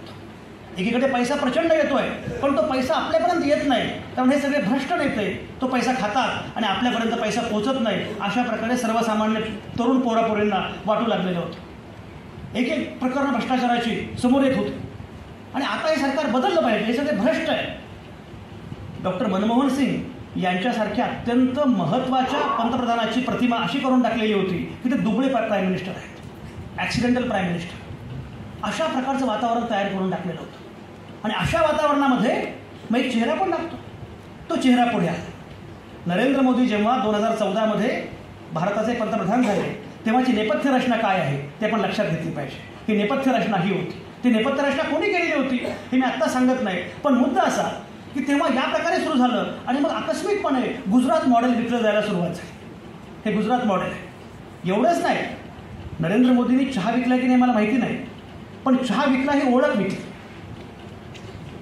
सर्वसामान्य माणूस किती महत्त्वाचा आहे या प्रकारे चर्चा सुरू झाली. आणि मग 2014 नरेंद्र मोदी भारताचे पंतप्रधान झाले. एक लक्षात घ्या, मोदी पंतप्रधान होण्यामध्ये 3 घटकांचा वाटा फार मोठा होता. त्यातला पहिला घटक जो आहे तो होता मार्केट, दुसरा होता मूलतत्ववाद आणि तिसरा होता मीडिया. पण हे पण लक्षात घ्या, तेव्हाच्या मीडियाला सुद्धा, म्हणजे ज्याप्रमाणे अण्णांना काही कळत नव्हतं त्याप्रमाणे मीडियाला पण कळत होतं असं नाही. काय चाललंय कोणालाच कळत नव्हतं. अशा वातावरणामध्ये सत्तांतर झालं, मोदी झाले पंतप्रधान. मी मगाशी म्हटल्याप्रमाणे मीडियाचा वापर कशा प्रकारे करायचा, माध्यमांचा वापर कशा प्रकारे करायचा हे बाजारपेठेनं ठरवलेलं आहे. आणि मग आत्ता इथपर्यंत ही सगळा प्रवास आपला येऊन पोहोचलेला. कुठपर्यंत गेलो आपण माहिती आहे? तुम्हाला गंमत सांगतो, जेव्हा कोरोनाचा काळ होता तेव्हा कोरोनाच्या कालावधीमध्ये तुम्हाला माहिती आहे की आपण सगळे किती घाबरलेलो होतो. कोणाला कोरोना झाला की आपण अगोदर श्रद्धांजली वाहून टाकायचो. माझे तात्या काका, तर आम्ही तात्या म्हणतो, त्यांचं वय वर्ष 82-83, त्यांना कोरोना झाला. मी तात्यांना फोन केला, म्हटलं तात्या काळजी घ्या, तुम्हाला कोरोना झालेला आहे. तात्या गेले, तात्या हॉस्पिटलला गेले, 5-7 दिवस राहिले, परत आले, खडखडीत बरे होऊन शेतामध्ये परत काम करायला लागले. मी तात्यांना फोन केला, पण तात्या बरे झाला तुम्ही, तुमचं अभिनंदन. तुम्ही संजू घ्या का सगळेच माझं अभिनंदन करायला, मला कळणार की मी केलं काय. पण तात्या तुम्ही कोरोनावर मात केली. तात्या म्हणजे कोरोनावर मात केली, पण असं काय मला सर्दी खोकलाच झाला होता. पण तात्या त्यालाच कोरोना म्हणतात. तात्या तुम्ही घाबरला नाहीत का? पण अजिबात घाबरलो नाही. पण तात्या तुम्ही टीव्ही बघत नाही का? म्हणजे नाही बघत. म्हटलं त्यामुळे वाचलात.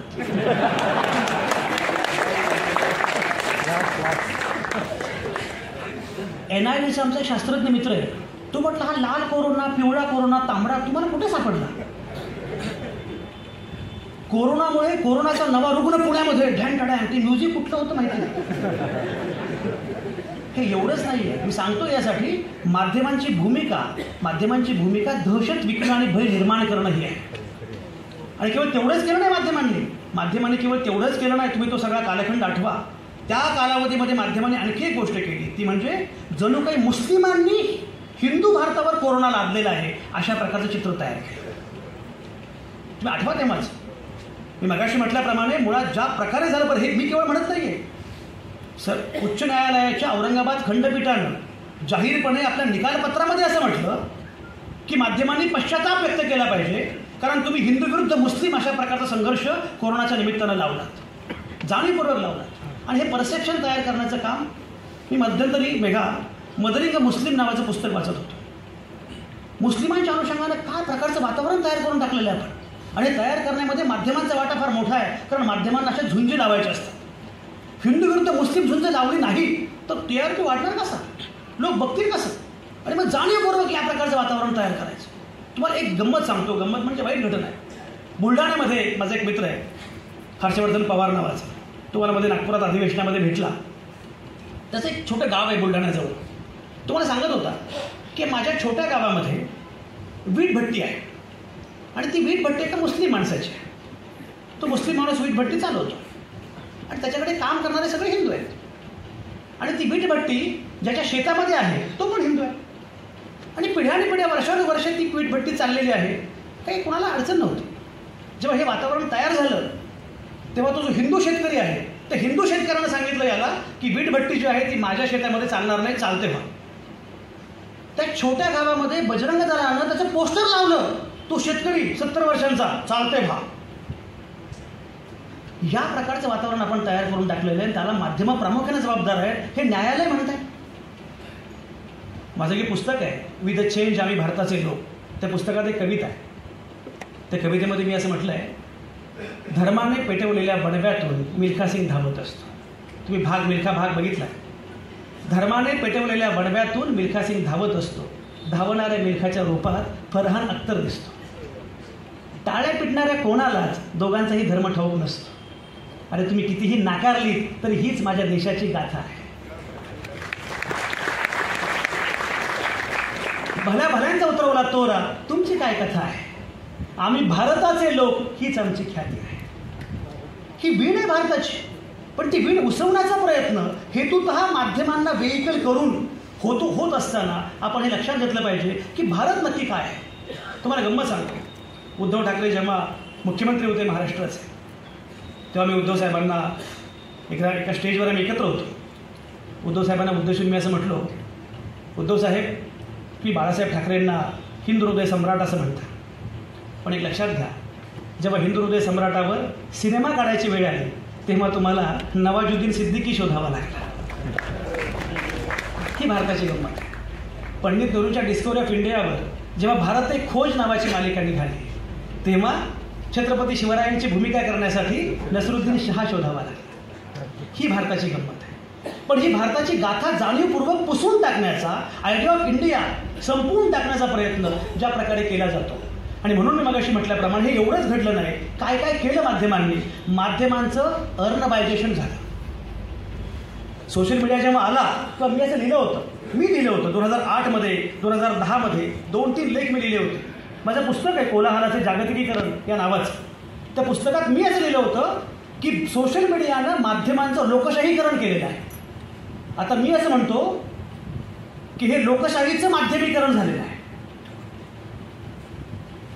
पूर्वी मध्यम वर्ग महत्वाचा होता, आता माध्यम वर्ग तयार झालेला आहे. आणि त्या माध्यम वर्गाला माहितीच नसतं की काय चाललेलं आहे. माध्यम ज्या प्रकारच्या प्रतिमा तयार करतं, माध्यम ज्या प्रकारचं परसेप्शन तयार करतं, त्या परसेप्शनच्या आधारे अनेक गोष्टी सुरू असतात. आणि म्हणून माध्यमं काय करतात ते लक्षात घेतलं पाहिजे. एक घटना तुम्हाला सांगतो. मी तेव्हा दिव्य मराठी नावाच्या एका दैनिकाचा राज्याचा संपादक होतो आणि माझं ऑफिस औरंगाबादमध्ये होतं. त्या कालावधीमध्ये कोरोनाचं पहिलं लॉकडाऊन झालं. तुम्हाला माहीत आहे की कोरोनाचं पहिलं लॉकडाऊन हे किती भयंकर होतं. या प्रकारचं स्थलांतर जगाच्या इतिहासामध्ये अपवादानच झालं असेल. त्यावर भीड नावाचा एक सिनेमा पण आलेला आहे. भयंकर प्रकार होता तो. आणि त्याच वेळी औरंगाबादजवळ करमाड नावाचं गाव आहे. तुम्हाला माहिती असेल, करमाड नावाच्या गावामध्ये तिथे रेल्वे ट्रॅकवर रेल्वे खाली 16 मजूर मृत्युमुखी पडले. तुमच्यासारखे माझ्यासारखे श्रमिक मजूर मृत्युमुखी पडले. माझ्याकडे फोटो आले. त्या फोटोमध्ये 16 मृतदेह असे पडलेले आणि शेजारी त्यांनी घेऊन आलेले भाकरी, ती भाकरी पडलेली. माझा फोटोग्राफर माझ्याकडे फोटो घेऊन आला आणि म्हटलं, सर हा फोटो छापावा असं वाटत नाही, तर हा फार भयंकर फोटो आहे, पण तुम्हाला दाखवला की दृश्य असं आहे. मी माझ्या टीमला विचारलं, तुम्हाला काय वाटतं, हा फोटो छापावा की छापू नये. टीममधल्या बहुतेकांनी तो छापू नये, आपल्या संकेतांमध्ये ते बसत नाही आणि मुलांना काय वाटेल, माझी मुलगी 9वीला आहे, तिला काय वाटेल वगैरे असं सगळं सुरू झालं. मी सगळं ऐकलं, म्हटलं ठीक आहे. दुसऱ्या दिवशी मी तो पूर्ण पानभर फोटो छापला, कारण हे वास्तव लोकांपर्यंत पोहोचणं आवश्यक असतं. मी पूर्ण पानभर तो फोटो छापला. प्रसाद, तुम्ही कवी आहात, त्या फोटोला मी कॅप्शन दिले. ते कॅप्शन असे होते, तो सगळा परिसर हा अजंठा वेरूळचा परिसर आहे. अजंठा वेरूळच्या परिसरात उद्या जेव्हा उत्खनन होईल तेव्हा सापडतील आक्रसलेली प्रेत आणि त्यांच्या शेजारी सापडेल निवर्तलेली भाकरी. तेव्हा विकास हीच त्या काळातली सगळ्यात मोठी फेक न्यूज होती असा निष्कर्ष उद्याच्या पिढ्या काढतील. किती भयंकर अवस्था आहे. एवढंच घडलं नाही, जेव्हा संसदेमध्ये या मुद्द्यावर चर्चा झाली तेव्हा संबंधित मंत्र्यांकडे कुठलाही डेटा नव्हता. किती माणसं गेली हे माहिती नव्हतं. आमच्याकडे माहिती उपलब्ध नाही असं कारण सांगितलं गेलं. एरवी data is power, data is oil, पण याचा डेटा मात्र कोणाकडेच नव्हता. सर्वसामान्य माणूस मरतो आणि डेटा कोणाकडेच नसतो. विकासाची कल्पना काय? मेट्रो आणि मित्रो म्हणजे विकास आहे का? पण हे जे चित्र ज्या प्रकारे सांगितलं जातं त्या चित्राबद्दल मुद्दाम बोललं पाहिजे. एक तुम्हाला मुद्दाम एक तपशील सांगतो. तुम्हाला डॉक्टर अजित रानडे हे नाव तुम्ही ऐकलं असेल. गोखले इन्स्टिट्यूटचे कुलगुरू आहेत आणि रिझर्व्ह बँकेचे सल्लागार आहेत. अर्थशास्त्रज्ञ असून सुद्धा त्यांना रिझर्व्ह बँकेने सल्लागार म्हणून घेतलं ही आश्चर्याचीच गोष्ट आहे. ते एकदा माझ्या ऑफिसमध्ये आले. त्यांना मी विचारलं, डॉक्टर अजित रानडे मला एक सांगा, विकास म्हणजे काय? ॲज युअर इकॉनॉमिस्ट, मी काही स्कॉलर नाही आहे, मी साधा पत्रकार आहे. इकॉनॉमिस्ट म्हणून विकासाची व्याख्या आहे. तरी मला सांगितलं, संजय तू कधी फ्रान्सला गेला आहेस का? म्हटलं नाही, फ्रान्सला नाही कधी गेलो. तर म्हणजे आपण जेव्हा पॅरिसला जातो तर पॅरिसमध्ये गेल्यावर आपण काय करतो? आपण हॉटेलमध्ये जातो आणि हॉटेलमध्ये आपण चेक इन करतो. चेक इन केलं, बॅग ठेवली की आपला पहिला प्रश्न काय असतो?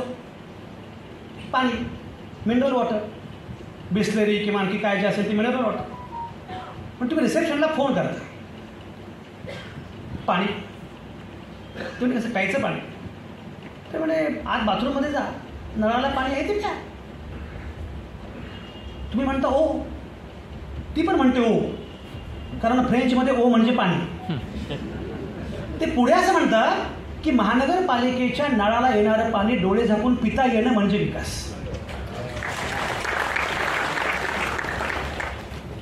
ते पुढे असं म्हणतात की सार्वजनिक वाहतुकीनं प्रवास करावा असं श्रीमंतांना सुद्धा वाटतं म्हणजे विकास. तुमच्या शहरातल्या किंवा गावातल्या सार्वजनिक रुग्णालयामध्ये आपल्या पेशंटला, नातेवाईकाला ॲडमिट करावं असं स्वेच्छेनं तुम्हाला वाटतं, दॅट इज विकास. आणि सार्वजनिक शाळेमध्ये आपल्या मुलांना प्रवेश द्यावा असं तुम्हाला स्वेच्छेनं वाटतं, दॅट इज विकास. आपली कल्पना काय विकासाची? मी मगाशी उल्लेख केला महानगरपालिकेचा. गेली 2 वर्ष महानगरपालिकांमध्ये प्रशासक आहे. आपण कुठल्या दिशेने चाललेलो आहोत? आणि म्हणून मी मगाशी उल्लेख केल्याप्रमाणे मुळामध्ये हा सगळा विचार करता हे लक्षात घेतलं पाहिजे की ज्या प्रकारे आपण चाललेलो आहोत. आणि मी मगाशी पुन्हा सांगत होतो की भारताची कल्पना काय.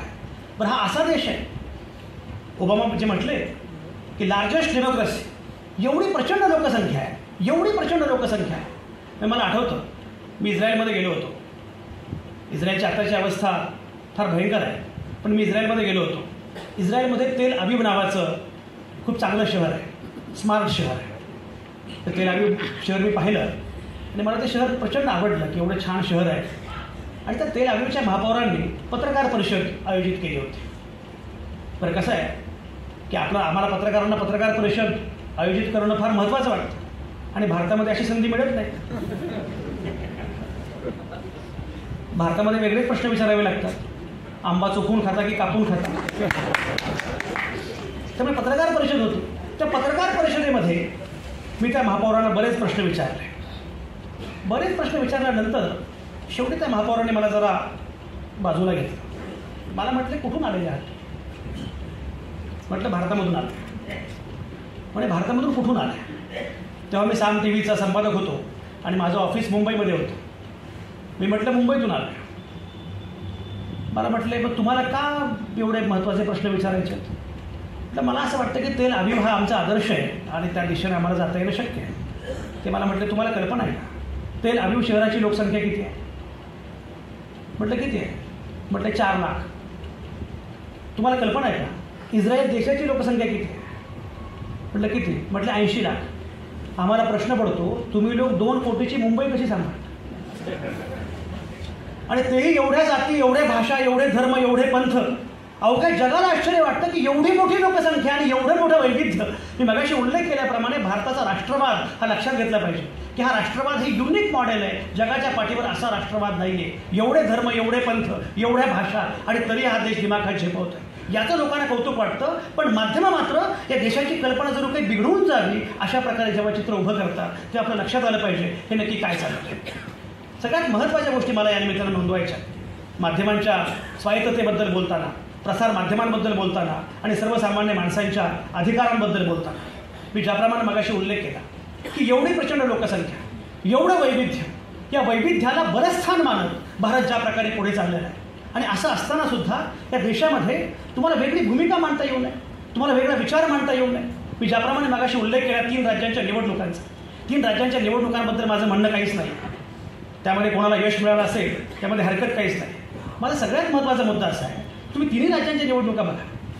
5 राज्यांच्या निवडणुका झाल्या. मध्य प्रदेश, छत्तीसगड, राजस्थान, तेलंगणा, मिझोरम. ज्या तेलंगणामध्ये आपला उमेदवार निवडून येणार नाही, आपला मुख्यमंत्री होणार नाही याची खात्री होती, तिथे भाजपनं मुख्यमंत्री पदाचा उमेदवार जाहीर केला. आणि जिथे आपला मुख्यमंत्री होऊ शकतो याची खात्री होती तिथे मात्र मुख्यमंत्री पदाचा चेहरा दिला असते. आणि त्याच्यानंतर जेव्हा सगळे धक्कातंत्राचा प्रयोग झाला, त्या धक्कातंत्रामध्ये सगळ्यात महत्त्वाचा मुद्दा जो मला चिंताजनक वाटतो, कारण तो संविधानाच्या अनुषंगाने महत्त्वाचा आहे, स्थानिक नेतृत्वाला अजिबात स्थान न देता पूर्णपणे एकचालकांवरती व्यवस्था निर्माण करण्याचा प्रयत्न ज्या दिशेनं होतो आहे की स्थानिक नेतृत्व कोणीच महत्त्वाचं नाही आहे, एकच नेता एकचालकांवरती. मी म्हटल्याप्रमाणे भारताचं वेगळेपण असं आहे की इथे खूप भारत आहेत, इथे खूप वेगवेगळे भारत आहेत. तुम्हाला मजा सांगतो, पंडित नेहरू जेव्हा एका सभेला गेले आणि सभेला गेल्यानंतर तिथे काही लोक पुढे उभे होते, बसलेले होते. लोकांनी घोषणा द्यायला सुरुवात केली, भारत माता की जय. भारत माता की जय आत्ताही सुरू असतं तर द्यायला माझी हरकत काहीच नसते. मी फक्त नेहमी एवढंच सांगतो की भारत माता की जय म्हणायला माझी हरकत काहीच नाही आहे. माझा मुद्दा एवढाच असतो की जेव्हा भारत माता की जय म्हटल्यानंतर गोळ्या घातल्या जात होत्या तेव्हा जे झोपेच्या गोळ्या कोण झोपत होते ते आम्हाला सांगतायत भारत माता की जय. झालं भारत माता की जय, भारत माता की जय. नेहरू म्हटलं ठीक आहे, झालं का म्हणून तुमचं. एकाला विचारलं काय म्हटलं, म्हणे भारत माता की जय.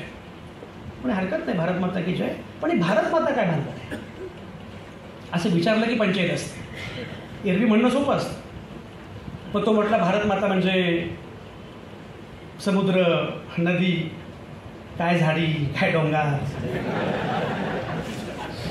एक लक्षात घ्या, काय झाडी काय डोंगर हा सुद्धा माध्यमांचा वापर आहे.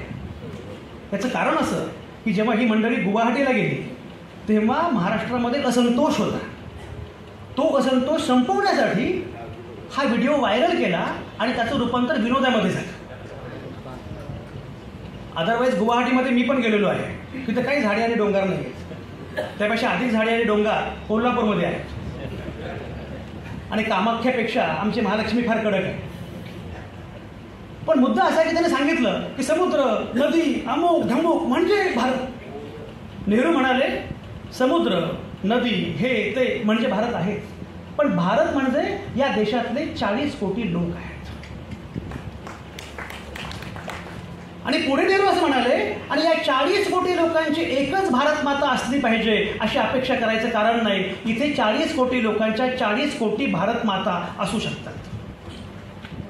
हे जे वैविध्य आहे हे वैविध्य संपवून टाकण्याचा प्रयत्न जाणीवपूर्वक सुरू आहे. आणि जणू काही one nation, one leader, one party, one election, one language, हा जो वननेसकडे आपण जो प्रवास करतो आहोत ना, म्हणून मुद्दा मी सांगितलं की काय प्रकारची मांडणी होती. मी ज्याप्रमाणे मगाशी उल्लेख केला, आपल्या संविधानाचं सूत्र आहे लोकशाही वाचवा असं म्हणत असताना सगळ्यात महत्त्वाचं काय, सर्वसामान्य माणूस हा केंद्रबिंदू आहे. मी मगाशी उल्लेख केला की राज्यघटना शेवटी काय देईल, कायदे मंडळ, कार्यकारी मंडळ, न्यायमंडळ असे अवयव देईल, पण त्या राज्यघटनेमध्ये प्राण फुंकतील आम्ही भारताचे लोक अशी कल्पना होती. सर्वसामान्य माणूस केंद्रबिंदू आहे. तुम्हाला गंमत माहिती आहे, महात्मा गांधी आणि लॉर्ड माउंटबॅटन यांच्या भेटीचा एक प्रसंग आहे.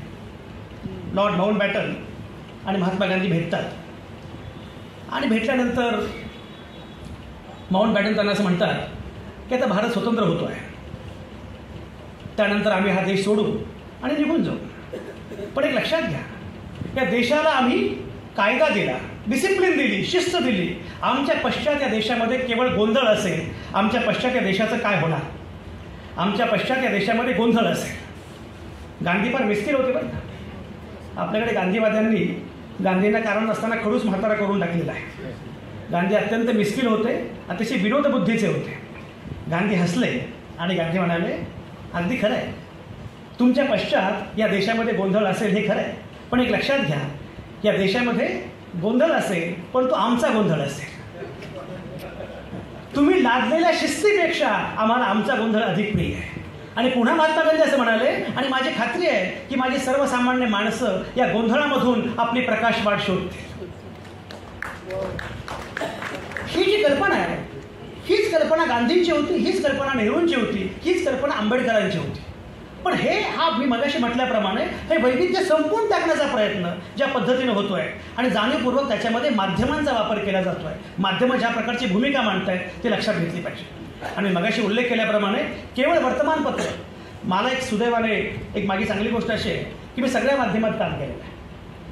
मी आता लोकमतला आहे, त्यामुळे प्रिंटमध्ये मी आता संपादक आहे.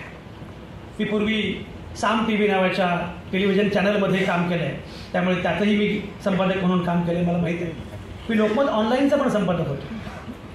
आणि सोशल मीडियावर तर मी एवढा ॲक्टिव्ह असतो की अनेक लोकांना प्रश्न पडतो की हे काम करतात की नाही. या सगळ्या माध्यमांमध्ये काम केल्यानंतर माझ्या लक्षात आलेलं आहे, तुम्ही बघा अलीकडच्या कालावधीमध्ये जे फेसबुकवर आहेत त्यांना मुद्दाम सांगतो, अलीकडच्या कालावधीमध्ये फेसबुकची रीच काही लोकांची बरोबर कमी केलेली आहे. एखादा शब्द तुम्ही वापरला, एखादा शब्द कीवर्डमध्ये असेल तर बरोबर ती रीच कमी होते, हे जाणीवपूर्वक केलं जातं. हे कसं काय केलं जातं? याचा अर्थ असा मी मगाशी उल्लेख केल्याप्रमाणे बिग ब्रदर इज वॉचिंग अशा प्रकारची जी रचना आहे त्याच्या अनुषंगाने विचार करणं फार आवश्यक आहे. आणि हे होत असताना माध्यमांच्या अनुषंगानं हे होत असताना तुमचा माझा रोल काय असणार आहे, तुमची माझी भूमिका काय असणार आहे. मला एक सांगायचं, एक महत्त्वाचा मुद्दा मांडायचा, तो असा, भारताची ओळख पुसून टाकण्याचा आणि भारताची ओळख बदलून टाकण्याचा प्रयत्न जाणीवपूर्वक होतोय आणि त्यासाठी माध्यमांचा वाहक म्हणून उपयोग केला जातोय. तुमच्या भाषेत सांगतो, तरुण मुलं इथं मोठ्या संख्येने आहेत, तुमच्या भाषेमध्ये सांगतो की भारताचा डीपी बदलण्याचा प्रयत्न सुरू आहे. आणि इकडे डीपी फार महत्त्वाचा असतो. मध्यंतरी मला मुंबईमध्ये एक बाई भेटल्या, त्या मला म्हटलं, संजय आवटे ओळखलं का? म्हटलं नाही ओळखलं. पण आपण फेसबुकवर फ्रेंड आहोत. म्हटलं भेटल्यावर ओळखू येईल असा डीपी ठेवायचा. डीपी असा की प्रत्यक्ष भेटल्यानंतर लक्षातच येऊ नये. पूर्वी काय होतं, आपण मेकअप करून फोटो काढायचो, आता फोटो काढून मेकअप करतो. मी गमतीने सांगत असतो की आपण तेवढे सुंदर नसतो जेवढे डीपीवर असतो, आणि तेवढे वाईट पण नसतो जेवढे आधार कार्डावर असतो. माझा मुद्दा असा आहे की भारताची ओळख पुसून टाकण्याचा, भारताची ओळख मिटवण्याचा प्रयत्न जाणीवपूर्वक सुरू असताना भारताची ओळख काय आहे हे लक्षात घेतलं पाहिजे. आणि भारताची ओळख लक्षात घ्यायची असेल तर 3 मुद्दे मला फार महत्त्वाचे वाटतात की ज्या संदर्भात आपल्याला विचार केला पाहिजे, मांडणी केली पाहिजे. पहिली गोष्ट म्हणजे मी मगाशी उल्लेख केल्याप्रमाणे भारतामध्ये सर्वसामान्य माणूस हा केंद्रबिंदू आहे. एक लक्षात घ्या, संविधान जेव्हा तयार झालं तेव्हा संविधान अर्पण कोणाला करायचं असा मुद्दा पुढे आला होता. तुम्हाला माहिती आहे की पुस्तक लिहिलं की अर्पण पत्रिका असते. चौसाळकर सर आमच्या काही मित्रांना मध्यंतरी कादंबरी लिहिली आणि त्या कादंबरीवर अर्पण पत्रिका होती, माझ्या प्रिय पत्नीस हे पुस्तक अर्पण. पुढे वाक्य असं होतं, जी नसती तर ही कादंबरी 4 वर्षांपूर्वी झाली असते. संविधान जेव्हा तयार झालं तेव्हा संविधान अर्पण कोणाला करायचं असा मुद्दा पुढे आला. काही लोक म्हणाले की महात्मा गांधींना अर्पण करूया, तर महात्मा गांधी हे राष्ट्रपिता आणि संविधान तयार होण्यापूर्वीच त्यांचं निधन झालेलं होतं. गांधीवाद्यांसकट सगळ्यांनी ही कल्पना फेटाळली आणि सांगितलं, गांधींच्याच काय कोणाच्याही चरणी आम्ही आमची राज्यघटना अर्पण करणार नाही. आणि म्हणून भारताची राज्यघटना ही जगातली एकमेव राज्यघटना आहे जी असं म्हणते, आम्ही भारताचे लोक, आम्हीच आमच्या प्रती ही घटना अर्पण करतो आहोत. हे जे भारताच्या राज्यघटनेचं वैशिष्ट्य आहे, संविधानाचं वैशिष्ट्य आहे. असं असताना सुद्धा जाणीवपूर्वक एकच भूमिका लोकांपर्यंत पोहोचेल, दुसरी भूमिका पोहोचणारच नाही. राणा अय्यूब नावाची लेखिका तुम्हाला माहिती असेल, गुजरात फाईल्स नावाचं पुस्तक आहे. राणा अय्यूबला ज्या प्रकारे त्रास दिला गेला, एअरपोर्टवर तिला जाणीवपूर्वक परत पाठवलं गेलं, अशा अनेक घटना सांगतात. मी मगाशी उल्लेख केल्याप्रमाणे जम्मू काश्मीर, मणिपूरमध्ये एवढं घडलं, ते ज्याने रिपोर्ट केलं त्या लोकांवर काय घडलं. तुम्हाला वेगळी बातमी द्यायची नाही, वेगळी भूमिका मांडायची नाही, अशा प्रकारच्या गोष्टी सुरू असताना सुद्धा शेवटच्या मुद्द्यांकडे येताना मला 3 मुद्दे फार महत्त्वाचे वाटतात. ते मात्र मला सांगायचे आहेत. त्यातलं काय ते तुम्ही लक्षात घ्या. एवढं सगळं असून सुद्धा मला असं वाटतं की steel there is a hope. याचा अर्थ सगळं संपत चाललं आहे, सगळंच वाईट चाललं आहे असं अजिबात नाही. ती होप काय आहे, ती आशा काय आहे हे आपण लक्षात घेतलं पाहिजे. ती आशा अशी आहे, जागतिकीकरणानं बाजारपेठेची एक व्यवस्था उभी केली. जागतिकीकरणानं सगळी माध्यमं आपल्या हातात घेतली. जागतिकीकरणानं माध्यमांना वेहिकल म्हणून वापरायला सुरुवात केली. हे सगळं जरी खरं असलं तरीसुद्धा एक त्यात गंमत आहे. ती गंमत अशी आहे की जागतिकीकरणानं नकळत का असेल ना, पण एक खुलेपण दिलेलं आहेच. त्या खुलेपणामुळे सर्वसामान्य माणसांपर्यंत अनेक घटना पोहोचू पण लागलेल्या आहेत. सोशल मीडियाचा वापर त्यांनी कसाही करू द्या.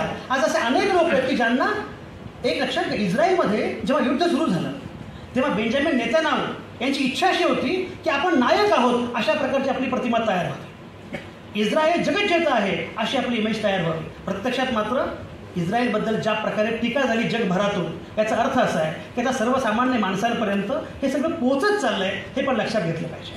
आणि पुढचा सगळ्यात महत्त्वाचा मुद्दा जो मला वाटतो आशेचा, तो असा, ज्याप्रमाणे बाबासाहेबांचं भाषण आहे. बाबासाहेब असं म्हणाले होते की एक काळ असा येईल की जेव्हा राजकीय नेते आपली भूमिका विसरतील. एक काळ असा येईल माध्यमं विकली जातील. एक काळ असा येईल की जेव्हा उद्योजक आणि राजकारणी यांचे अलायन्स तयार होईल, नेक्सस तयार होईल. पण तरीसुद्धा भारताची लोकशाही अक्षय राहील याची मला खात्री आहे. कारण माझा भरोसा यापैकी कोणावरच नाही, माझा भरोसा सर्वसामान्य माणसांवर. अशा सर्वसामान्य माणसांनी उभं राहणं आणि अशा सर्वसामान्य माणसांनी आपली माध्यम व्यवस्था तयार करणं हे मला जास्त महत्त्वाचं वाटतं. आणि त्यासाठी मला जायचं आहे आत्ता महात्मा गांधींकडे. तुम्ही गंमत बघा, मोहनदास करमचंद गांधी नावाचा माणूस, त्या कालावधीमध्ये कुठे माध्यमं होती? साधे फोन नव्हते. एक पत्र पाठवलं तर जवळपास 15-15 दिवस लागायचे. एवढं असून सुद्धा मोहनदास करमचंद गांधी नावाचा माणूस भारताच्या कानाकोपऱ्यापर्यंत पोहोचला कसा? संवादाची अशी कुठली माध्यमं होती की महात्मा गांधी नावाचा माणूस सगळीकडे पोहोचला? पण तोही तेव्हाचा भारत अधिक पाकिस्तान अधिक बांगलादेश, एवढ्या मोठ्या भारतापर्यंत BBC पत्रकार मुलीनं, तेव्हा BBC होतंच, त्यांच्यावर छापे पडत नव्हते पण ते होतं. BBC पत्रकार मुलीनं महात्मा गांधींना प्रश्न विचारला की तुम्ही लोकांपर्यंत पोहोचता कसे? तेव्हा महात्मा गांधी तिला तू टिकली लावली का असं काही म्हटले नाही. असा काही पुरावा नाही इतिहासामध्ये. तिने विचारलं की तुम्ही लोकांपर्यंत पोहोचता कसे? महात्मा गांधी असं म्हणाले, याचं कारण असं आहे की मी बाहेरच्या कोलाहलावर विश्वास ठेवत नाही, मी आतल्या आवाजावर विश्वास ठेवतो. आणि त्यांचा आतला आवाज मला ऐकू येतो आणि माझा आतला आवाज त्यांना ऐकू येतो. हे मी सांगतो यासाठी की प्रोपागंडा नावाचा प्रयत्न कितीही झाला, प्रोपागंडा काही आत्ता झालेला नाही आहे, सुरुवातीपासून सुरू आहे. पहिलं महायुद्ध कशामुळे झालं? प्रोपागंडामुळे झालं. तुम्हाला माहिती आहे ऑस्ट्रेलियाचा राजपुत्र आर्चड्यूक फर्डिनांड याचा खून झाला, त्याच्या बायकोचा खून झाला. तो मारेकरी नेमका सर्बियाचा होता. त्यामध्ये सर्बियन सरकारचा काहीही हात नव्हता. पण हेतुतः सर्बिया विरुद्ध युद्ध पुकारलं गेलं आणि पहिलं महायुद्ध सुरू झालं. दुसऱ्या महायुद्धामध्ये या सगळ्या फेक न्यूजचा आद्य ॲडॉल्फ हिटलरनं एवढ्या लोकांना मारलं, एवढे देश जिंकले, पण तरीही हिटलरच्या लष्कर प्रमुखाचं नाव कोणाला माहिती नाही आहे. पण हिटलरच्या माध्यम प्रमुखाचं नाव माहिती आहे,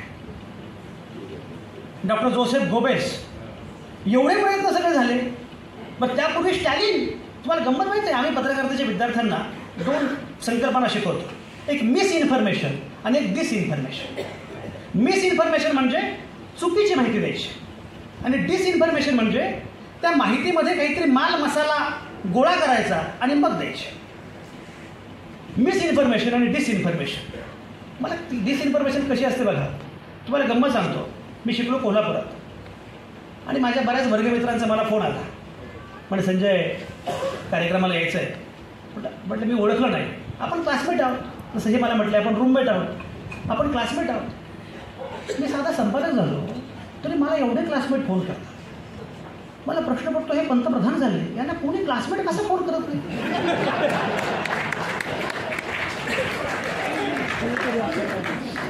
कोणीतरी म्हटलं पाहिजे ना की आम्ही एका वर्गात होतो. कोणीच कसं काय म्हणत नाही. डिसइन्फॉर्मेशन आणि मिसइन्फॉर्मेशन याच्यातनं ज्या प्रकारे नाट्य उभं केलं जातं, हे केवळ मी सांगत नाही, स्टॅलिन नावाच्या गृहस्थानं त्याच्या सरकारमध्ये डिसइन्फॉर्मेशन सेल उभा केला होता की लोकांपर्यंत चुकीची माहिती पोहोचवा, लोकांपर्यंत फेक न्यूज पोहोचवा.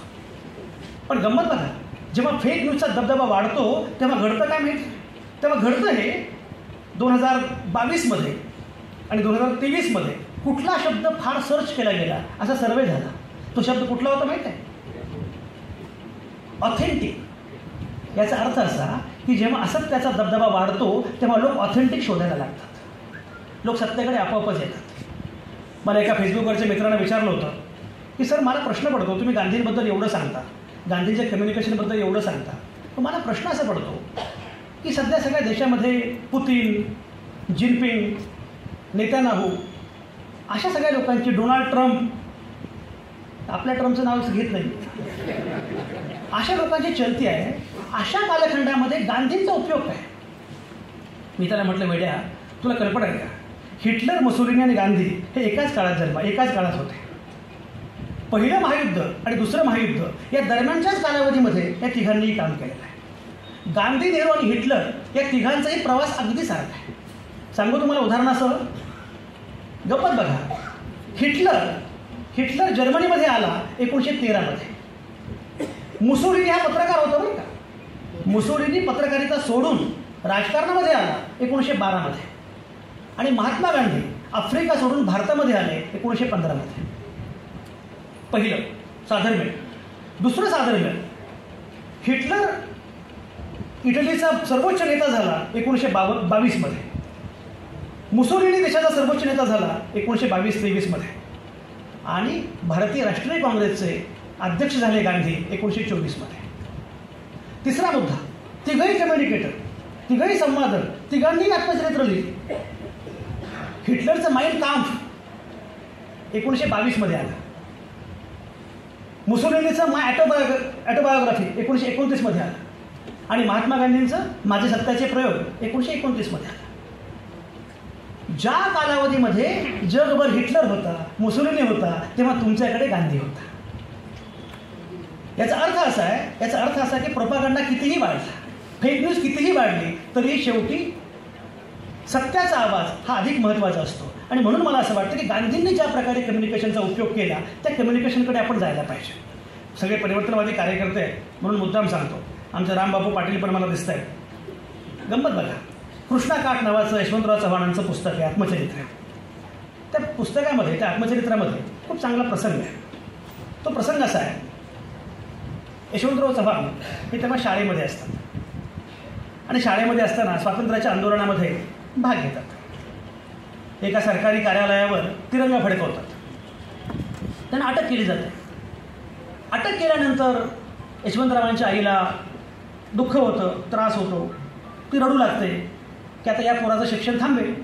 आणि दुसरा त्याहून महत्त्वाचा मुद्दा म्हणजे यशवंतरावांचा थोरला भाऊ हा इंग्रज सरकारच्या याच्यामध्ये नोकरीला असतो. त्यामुळे थोरल्या भावाची नोकरी जाईल. पण यशवंतरावांचे वडील अगोदरच गेलेले, त्यामुळे आता सगळीच पंचायत होईल. म्हणून ती रडायला लागते.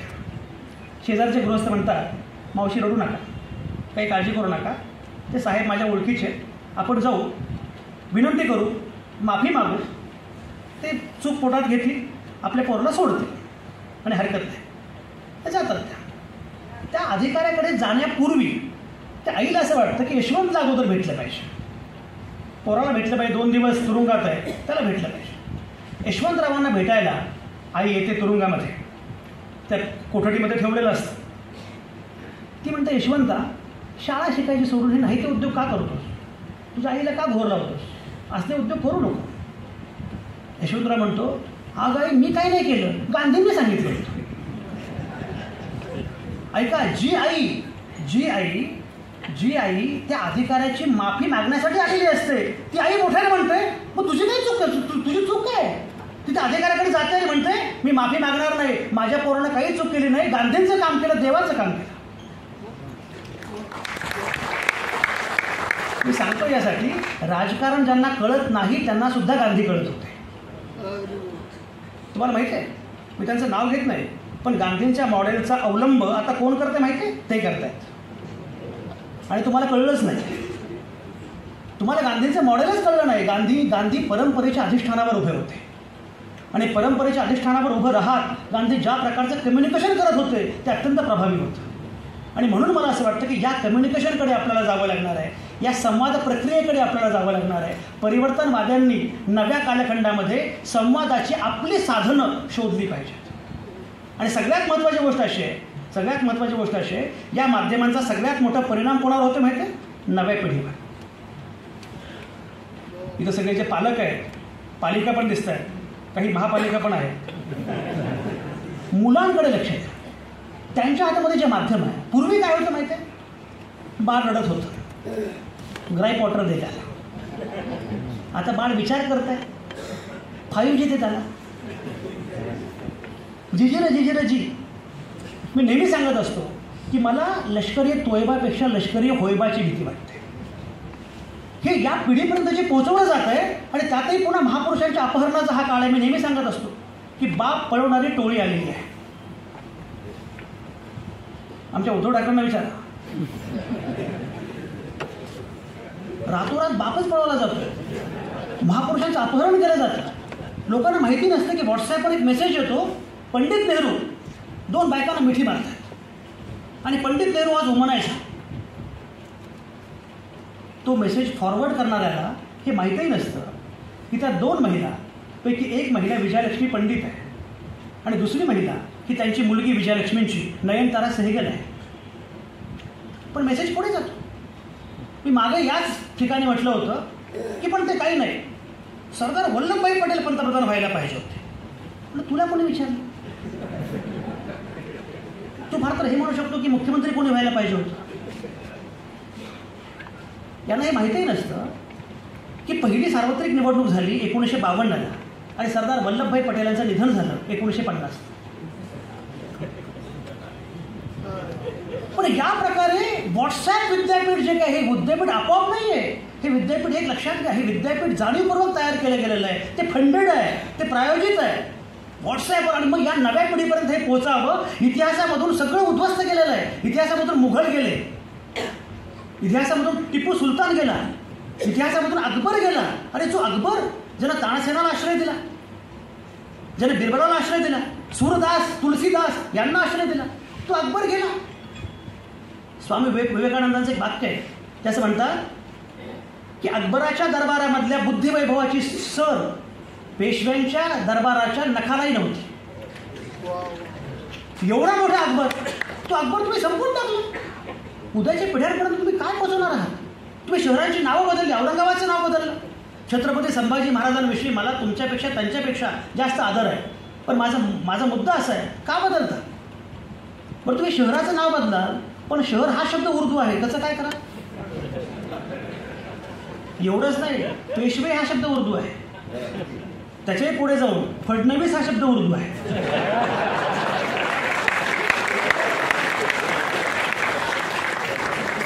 अरे क्या क्या बदलोगे? ही परंपरा, ही संस्कृती आहे भारताची. ही संस्कृती तुम्हाला उद्ध्वस्त करायची आहे आणि उद्याच्या पिढ्यांपर्यंत नको तो इतिहास सांगायचा आहे. मी मगाशी म्हटल्याप्रमाणे मदरिंग अ मुस्लिम नावाचं पुस्तक आहे. गंमत म्हणजे ते एका मुस्लिम आईने लिहिलेलं आहे आणि तिची मुलगी मुस्लिम आहे, पण ती स्वतः उद्योजक वगैरे अशी आहे. ती मुलगी विचारते, आई आपण वाईट आहोत का गं? कोणाची पण टिंगल करायची असेल तर मुस्लिम नाव सांगतात, आपण वाईट आहोत का? अरे हा देश काय? इंडोनेशिया नावाचा देश आहे, जगातला सगळ्यात मोठा मुस्लिम देश. त्या देशामध्ये मी गेलो होतो. तिथे मला एक जावेद नावाचा मित्र भेटला. जावेदला मी म्हटलं, यार जावेद, तुझा देश मला भयंकर आवडला, खूप छान देश आहे. तो म्हटलं, माझा मुस्लिम देश आहे, मला तुझा हिंदू देश बघायचा आहे. म्हटलं, माझा देश हिंदू आहे हे याला कोणी सांगितलं? म्हटलं ठीक आहे, हा जेव्हा येईल भारतामध्ये तेव्हा त्याला कळेल की आपला देश काय आहे. तो भारतामध्ये आला आणि भारतामध्ये आला तेव्हा पुण्यात पण आला, पण तो पुण्यात आला तेव्हा मी घरी नव्हतो. पाहुणे येतात तेव्हा पुणेकर घरी नसतात. नंतर सांगतात की अरे सांगायचं ना अगोदरच, आपलं जेवायचं ना, ठीक आहे कोल्हापूरला आलो की मग जेवू आपण. आमचे एक समाजवादी मित्र होते. समाजवादी हे आणखी वेगळीच गंमत आहे. साम्यवादाला काय पटतं बघा असं म्हटलं. समाजवादी आमचे मित्र होते. ते म्हटले 4:30 वाजता आपण भेटूया. 4:30 वाजता आम्ही भेटलो. 5 वाजता ते म्हटले चहाची वेळ झाली, मी चहा घेऊन येतो. आम्ही खाली वाट बघतो ते चहा घेऊन येतील. ते आले आणि मी चहा घेऊन आलो. तर तो पुण्यामध्ये आला तेव्हा मी घरी नव्हतो, पण तो बऱ्याच ठिकाणी फिरला आणि बऱ्याच ठिकाणी फिरल्यानंतर तर मला एक मेसेज पाठवला आणि मला म्हटलं संजय यार भरपूर भारत फिरलो, तुझा हिंदू देश हा माझ्या देशापेक्षा सुंदर आहे. म्हणजे वारंवार हिंदू देश म्हणतोय, तू नक्की बघितलंस काय? तो म्हटला ताजमहाल बघितला, लाल किल्ला पाहिला. म्हटलं अरे वा फारच छान. अजंठाची लेणी बघितली आणि म्हणजे माझं स्वप्न होतं मुंबईतल्या हॉटेल ताजमध्ये एक रात्र मुक्काम करायचं. हॉटेल ताजमध्ये एक रात्र मुक्काम केला. तुझा हिंदू देश मला प्रचंड आवडला. मी म्हटलं आवडावा असाच माझा देश आहे, पण सारखा हिंदू देश म्हणतोय म्हणून सांगतो, तुझे बघितलंस त्यात हिंदू काहीच नव्हतं. ताजमहाल हिंदू नाही, लाल किल्ला हिंदू नाही, अजंठाची लेणी हिंदू नाही आणि हॉटेल ताजचा मालक सुद्धा हिंदू नाही. पण माझा देश सुंदर आहे हे मात्र खरं आहे, कारण तो हिंदूंचा आहेच पण तो प्रत्येकाचा आहे. अशा देशामध्ये जेव्हा धर्मांध वातावरण तयार होतं, मी मुद्दाम तुम्हाला उल्लेख केला 1992चा, तुम्ही बिटवीन द लाईन्स लक्षात घ्या. 1992मध्ये जेव्हा बाबरी मशीद उद्ध्वस्त झाली आणि मंडल राजकारणाच्या निमित्तानं जाती आरक्षणाचा मुद्दा चव्हाट्यावर आला, तेव्हा ज्या प्रकारे घडलं असं पुन्हा घडतंय का याची मला चिंता आहे. तुम्हाला सांगतो, माझ्याकडे इंटर्नशिप करायला 3 मुली आल्या. एक बापट, एक जाधव, एक कांबळे, एक पाटील, एक देशपांडे, हे 5 मुली होत्या. अशा सगळ्या आल्यानंतर आम्ही त्यांचा एक व्हॉट्सॲप ग्रुप केला इंटर्नशिप करणाऱ्या मुलांचा. सुरुवातीला ही मुलं फार छान होती. अचानकपणे वातावरण बदललं आणि ते वेगळेच पोस्ट टाकायला लागले. माझ्या लक्षात आलं की काहीतरी वेगळं घडतं आहे. आणि मी नेहमी सांगतो, जेव्हा जातीय विखार वाढतो तेव्हा तोडगा धर्मावर निघतो आणि धर्मावर तोडगा निघणं त्या लोकांना हवं असतं. म्हणून विचार केला पाहिजे की जे भोवताली घडतं आहे, आणि प्रामुख्यानं या पिढीचं एक लक्षात घ्या, माध्यमांचा वापर करताना या पिढीशी जास्त बोललं पाहिजे. आपली अडचण काय माहिती आहे का, आपण यांच्याशी बोलतच नाही. आपण त्यांना फक्त बोल लावतो पण बोलतच नाही. मध्यंतरी कोल्हापुरातच एक आमचे मित्र होते, वयवर्ष 85, त्यांचं भाषण होतं. 1 तास झाला, 1.5 तास झाला, 1.25 तास झाले, थांबायलाच तयार नाहीत. त्यांना चिठ्ठी पाठवली की पुढे लोक झोपलेले आहेत. त्यांच्या हातामध्ये असाच पेन होता. ते म्हटले 3 जण जागे आहेत. यांना पटलं बघा, प्रसाद कुलकर्णीला पटलं. यांचे सगळे लोक असेच भाषणं करतात. त्या दिवशी मी एक सूत्र सांगितलं, म्हटलं 100 वजा तुमचं वय तेवढेच मिनटं बोलायचं. ज्याचं वय 80 आहे त्यांना 20 मिनटं बोलायचं आणि ज्याचं वय 20 आहे त्यांना 80 मिनटं बोलायचं. या पिढीशी मुळात बोललं पाहिजे, कारण या पिढीकडे माध्यम आहे. आपल्या वेळी काय होतं माहिती आहे, आपण जेव्हा लहान होतो तेव्हा असं होतं की आपल्याला असं वाटायचं की अरे आपल्याला काहीच येत नाही आणि आईवडिलांना सगळं येतं. आता या पोरांना वाटतं की अरे आपल्याला सगळं येतं, यांना काहीच येत नाही. यांचं कसं होणार हा प्रश्न पडतो. अशा वेळी या पिढीशी त्यांच्या माध्यमांच्या भाषेमध्ये बोललं पाहिजे. ते वाचत नसतील पण त्यांचं आपलं एक माध्यम आहे, त्या माध्यमाची भाषासुद्धा अवगत केली पाहिजे. 1983मध्ये सुरेश भट असं म्हणाले, जरी या वर्तमानाला कळेना आमुची भाषा, विजा घेऊन येणाऱ्या पिढ्यांशी बोलतो आहे. ही नव्या पिढीची भाषा आत्मसात करणं फार महत्त्वाचं आहे आणि म्हणून माध्यमांची भाषासुद्धा कळणं फार महत्त्वाचं आहे. खरं म्हणजे बऱ्याच गोष्टी बोलायच्या आहेत. समारोप करताना 2-3 मुद्दे फक्त मांडणार आहे आणि मी थांबणार आहे.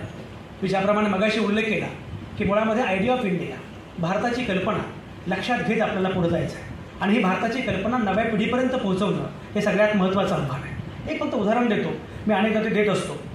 भारताची कल्पना किती अवघड आहे, किती वेगळी आहे. ही गोष्ट आहे 1888ची. 1888 म्हणजे 1857चा उठाव झालेला होता आणि आता भारतावर आपलं राज्य असणार आहे याची खात्री इंग्रजांना पटलेली होती. 1888 मध्ये सर जॉन स्ट्रेची नावाच्या एका विचारवंतांच्या व्याख्यानाची मालिका इंग्रज सरकारने इंग्लंडमध्ये ठेवली. त्याचं कारण असं होतं की भारत नावाचा देश आम्हाला समजावून सांगा, भारत नावाची कल्पना काय आहे आम्हाला समजावून सांगा, कारण भारत कळणं हे एवढं सोपं नसतं, आम्हाला समजावून सांगा. सर जॉन स्ट्रेची हे भारतामध्ये दीर्घकाळ राहिले होते. त्यांनी भारतामध्ये बराच काळ काम केलं होतं, त्यामुळे त्यांना भारत बऱ्यापैकी माहिती होता. त्यांनी भाषणं दिली. ते म्हटले एका भाषणामध्ये भारत कळणार नाही, किमान 7 भाषणं करतो. त्यांनी 7 व्याख्यानं दिली. त्या 7 व्याख्यानांचं पुस्तक निघालं इंडिया याच नावानं. सर जॉन स्ट्रेची त्यांनी भाषण केलं, 7 भाषणं केली. आणि 7 भाषणं केल्यानंतर नाही, मी मगाशी म्हटल्याप्रमाणे सर्वसामान्य माणूस हा केंद्रबिंदू आहे. आणि सर्वसामान्य माणूस जर केंद्रबिंदू असेल, अंतिम सत्ता जनतेची असेल, सर्वसामान्य माणसाला बोलण्याचा, मी मगाशी म्हटल्याप्रमाणे भुंकण्याचा अधिकार असेल, ती घटना आहे ना. पंडित नेहरू पंतप्रधान झाले आणि झाल्यानंतर लोकांना असं वाटलं की आता नेहरूंची लोकप्रियता कमी होईल. एकदा पदावर गेले की लोकप्रियता कमी होते, नेहरूंची लोकप्रियता कमी होईल. पण नेहरूंची लोकप्रियता वाढतच गेली. मग करायचं काय? नेहरूंची लोकप्रियता कमी करण्यासाठी त्यांनी बरेच प्रयत्न केले, नेहरूंची बदनामी सुरू केली. तेव्हाच ते आतापर्यंत सुरू आहे. नेहरूंची बदनामी सुरू केली. एके ठिकाणी नेहरू एका भाषणाला गेले होते. त्यांचं जाहीर सभेमध्ये व्याख्यान होतं. जाहीर सभेत नेहरू उभे राहिले बोलायला. त्यांनी एका आजीबाईला तयार केलं आणि आजीबाईला सांगितलं की आजीबाई तू जा, नेहरूंचं गचोरं पकड, बखोट पकड आणि नेहरूंना विचार की स्वातंत्र्य आलं, लोकशाही आली, त्यामुळे तू झाला पंतप्रधान, तुला घर मिळालं, बंगला मिळाला, गाडी मिळाली, सत्ता मिळाली, सगळं मिळालं. लोकशाही आल्यामुळे मला काय मिळालं? माझ्या खोपटात भाकरी नाही, टोपल्यात भाकरी नाही, खोपटात लाईट नाही, मला काय मिळालं? म्हातारी म्हटली ठीक आहे. ती गेली. गेल्या तिनं नेहरूंचं भाषण संपलं किंवा नेहरूंचं बकोट पकडलं. नेहरू तिला देशद्रोही म्हटले नाहीत. नेहरूने तिचा हात प्रेमाने हातात घेतला, कुरवाळला आणि कुरवाळून नेहरू म्हणाले, तिने विचारलं की मला लोकशाही आल्यामुळे काय मिळालं? ते म्हटले तुझ्या खोपटामध्ये अंधार आहे, तुझ्या टोपल्यामध्ये भाकरी नाही, हे वाईटच आहे, ही जबाबदारी माझी आहे. पण तू विचारतेस की लोकशाही आल्यामुळे तुला काय मिळालं, तर मी सांगतो लोकशाही आल्यामुळे तुला हे मिळालं की तू देशाच्या पंतप्रधानाचं बखोट पकडू शकतेस. हा जो अधिकार तुम्हाला आणि मला मिळालेला आहे ना, हा अधिकार सगळ्यात महत्त्वाचा आहे. आणि म्हणून मला असं वाटतं की काही झालं, मला लोक विचारतात की तुम्हाला काय चिंता वाटते, सत्ता यांची आली त्यांची आली, तुम्हाला काय फरक पडतो? म्हटलं मला कोणाचीही सत्ता आल्यामुळे काही फरक पडत नाही. माझा मुद्दा एवढाच आहे, माझी सत्ता जाता कामा नये आणि माझी सत्ता जाऊ नये अशी इच्छा असेल तर बुलंदपणे आपल्याला देशाची गाथा काय आहे हे लक्षात घ्यावं लागेल. आणि समारोप करताना आणखी एक मुद्दा फक्त सांगतो, माध्यमांवर तुमचा पण अंकुश असला पाहिजे. आणि तर काय होतं माहिती आहे का, तुम्ही आम्हाला मोकाट सोडून देता. तुम्ही विचारलं पाहिजे. भोसले सरांना विचारा, मी केसरीमध्ये होतो, पुण्यामध्ये माझी सुरुवात केसरीमध्ये झाली. मला फोन आला, केसरीचं कार्यालय का? म्हटलं हो. तुम्ही आज पान 3 वरची बातमी पाहिली का? शीर्षक पाहिलं का? मी म्हटलं हो पाहिलं. तर तुम्ही दीर्घ केले. दीर्घ नाही, ह्रस्व आहे. तुम्हाला वाटलं असेल हा शब्द तत्सम आहे, तो तत्सम नाही, तद्भव आहे. म्हटलं बापरे. हा अंकुश केवळ भाषेबद्दल नाही, आशयाबद्दल सुद्धा वाचकांचा असला पाहिजे. मला सगळ्यात मोठी चिंता काय माहिती आहे, आपण खरं म्हणजे नागरिक होतो. काँग्रेस आणि या सगळ्या सरकारांनी आपल्याला वोट बँक म्हणजे मतदार करून टाकलं आणि आता आपला ग्राहक झालेला आहे. हा जो प्रवास आहे, आपण जेव्हा असं म्हणतो की अमुक राजकीय नेता उत्तम मार्केटिंग करतो, याचा अर्थ आपण ग्राहक झालेलो असतो. आपलं ग्राहक होणं हा सगळ्यात मोठा पेच आहे. आणि त्याच्यावर तुम्हाला मात करायची असेल तर तुम्हाला आपला रोल काय आहे, माध्यमं काय करतात, हे काय करतात, त्यापेक्षा सुद्धा माझी भूमिका काय आहे वाचक म्हणून, माझी भूमिका काय आहे प्रेक्षक म्हणून. एके दिवशी मला असं एक फोन आला, संजय आवटे बोलत आहेत का? म्हटलं हो. मी अंजली पेंडसे बोलते. मी नाव बदललंय, मी अंजली पेंडसे बोलते. हुजूरपागा शाळेची निवृत्त मुख्याध्यापिका, राष्ट्रपती पुरस्कार विजेते. माझे वडील राष्ट्रीय स्वयंसेवक संघाचे निरलस कार्यकर्ते होते. माझी आई राष्ट्रसेविका समितीची कार्यकर्ती होती. वडिलांच्या खांद्यावर बसून मी सावरकरांची अनेक भाषणं ऐकली. तुमचं पुस्तक वाचलं आणि मला दुःख झालं. मी म्हटलं आता बायोडेटा असा आहे की दुःख होणारच. त्यावर त्या पुढे असं म्हणाल्या, मला दुःख यासाठी झालं की संजय आवटे तुम्ही मला एवढ्या उशिरा का भेटला. तुम्ही जर मला वयाच्या 18व्या वर्षी भेटला असता तर ही वेगळी व्यक्ती झाली असते. आणि त्याच्या पुढं त्या असं म्हणाल्या, पण संजय आवटे मला दुःख झालं हे खरं आहे, पण मला आनंद पण झाला. मला आनंद याचा झाला की मरताना का असे ना मला खरा भारत कळाला. खरा भारत लोकांपर्यंत पोहोचवण्याचं काम आपण केलं पाहिजे. जो भारत, डॉक्टर रामचंद्र गुहा असं म्हणतात की India was like a startup, it was a risky venture and not a single investor was ready to invest in to it. अशा प्रकारचा रिस्की बिझनेस होता. हा देश पोहोचवेल असं वाटत होतं. तो देश उभा राहिला. कसा उभा राहिला हे पोहोचलं पाहिजे. मी मगाशी म्हटल्याप्रमाणे सर्वसामान्य माणसांपर्यंत पोहोचलं पाहिजे. त्यासाठी माध्यमांच्या अनुषंगाने विचार केला पाहिजे. आणि एक लक्षात घेतलं पाहिजे, माध्यमं सुटी नाही, माध्यमं हे अर्थकारण आहे. फेसबुक हे अर्थकारण आहे, ट्विटर हे अर्थकारण आहे. आणि या अर्थकारणाचा थेट संबंध राजकारणाशी आहे आणि त्या राजकारणाचा थेट संबंध बाजारपेठेशी आहे.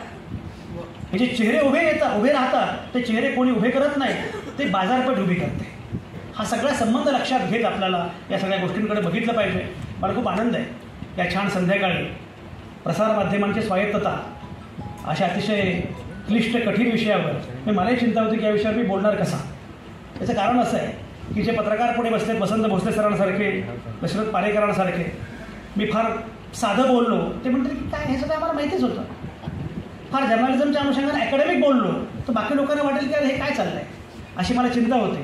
त्यामुळे लसावी आणि मसावी काढत जे बोलणं शक्य आहे ते मी बोललो. पण मी मगाशी म्हटल्याप्रमाणे मला पूर्णपणे खात्री आहे की आजही एवढ्या मोठ्या संख्येनं लोक जेव्हा येतात, एक लक्षात घ्या, पिंपरी चिंचवडमध्ये माझं एक व्याख्यान झालं आणि त्या व्याख्यानाला जवळपास 22 लाख व्ह्यूज होते. याचा अर्थ असा आहे की या प्रकारे सुद्धा लोक ऐकत असतात. प्रत्येक वेळी काहीतरी हेडिंगमध्ये भलतंच काहीतरी हेडिंग केलं म्हणजे लोक वाचतात असं वाह्यातपणा करायची गरज नसते. लोक सेन्सिबल पण वाचतात, लोक सेन्सिबल पण ऐकतात. लोकांना हे पण हवं असतं. ही फार महत्त्वाची गोष्ट आहे. आणि म्हणून मला असं वाटतं की या सगळ्यांच्या भरवशावर उद्याचा भारत निश्चितपणे उभा राहणार आहे. लोकशाही वाचवण्यासाठी आपण सगळे सज्ज आहोत. लोकशाही धोक्यात आहे. फक्त एकच मुद्दा लक्षात घ्या, लोकशाही धोक्यात आहे, पण त्यातला एक महत्त्वाचा मुद्दा लक्षात घ्या, संविधान धोक्यात आहे पण संविधानाची पायमल्ली संविधानिक मार्गानेच होते आहे. हा धोका मोठा आहे. आणि त्यामुळे हा छुपा अजेंडा अनेकदा लक्षात येत नाही. तो कळणं हे फार महत्त्वाचं काम आहे. तेवढे आपण सजग आहोत याची मला खात्री आहे. समारोप करताना सुरेश भटांची माझी लाडकी गझल राष्ट्रसेवा दलामधली, हे असे आहे तरी पण हे असे असणारं नाही, दिवस आमोचा येत आहे तो घरी बसणारा नाही. हे खरे की आज त्यांनी घेतले सारेचं ठेके आणि खोके सुद्धा, पण उद्या त्यांच्या चितेवर एकही रडणार नाही.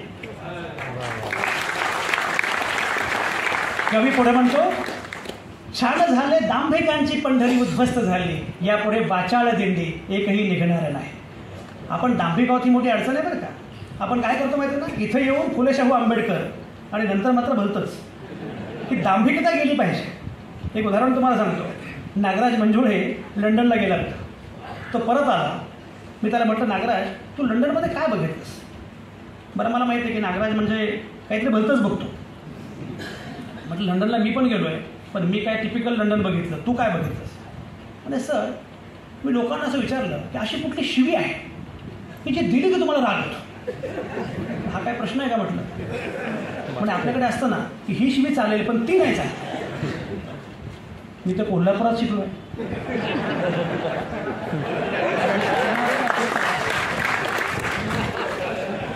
कोल्हापुरात प्रवेश केल्यानंतर मी जे काही सुरुवातीला सगळं ऐकलं, कानच बंद केले. आणि शिव्या देण्यामध्ये स्त्री पुरुष समत आहे हे मला पहिल्यांदा कळालं. त्यामुळे अशी कुठली शिवी आहे की जी शिवी दिली की तुम्हाला नाही नाही हे चालेल पण हे नाही चालणार, अशी कुठली शिवी? ते म्हटले अशी एक शिवी आहे. 50 लोकांना विचारलं म्हणे, निम्म्याहून जास्त लोकांनी एक शिवी सांगितली की जी आम्हाला आवडत नाही. ती शिवी कुठली माहिती आहे? लायर. लायर म्हणजे खोटारडा. पारेकर सर, मी म्हटलं आपल्याकडे खोटारडा ही शिवीच नाही आहे. आले खोटा कुठला, आले लबाडा. जर खोटारडा ही शिवी आहे असं वाटलं असतं ना, तर जे काही सगळं चाललंय ते तुम्ही सहन केलं नसतं. एकेकाळी आम्ही बातम्या द्यायचो की कोणाचं तरी पाकिट चोरीला गेलं. आता आम्ही बातम्या देतो पक्ष चोरीला गेला. दांभिकता ही आपली सगळ्यात मोठी अडचण आहे. ढोंगीपण ही सगळ्यात मोठी अडचण आहे. फुले शाहू आंबेडकर इथे म्हणायचे आणि घरी गेल्यानंतर मात्र कुंडली, जात हे सगळं बघत राहायचं.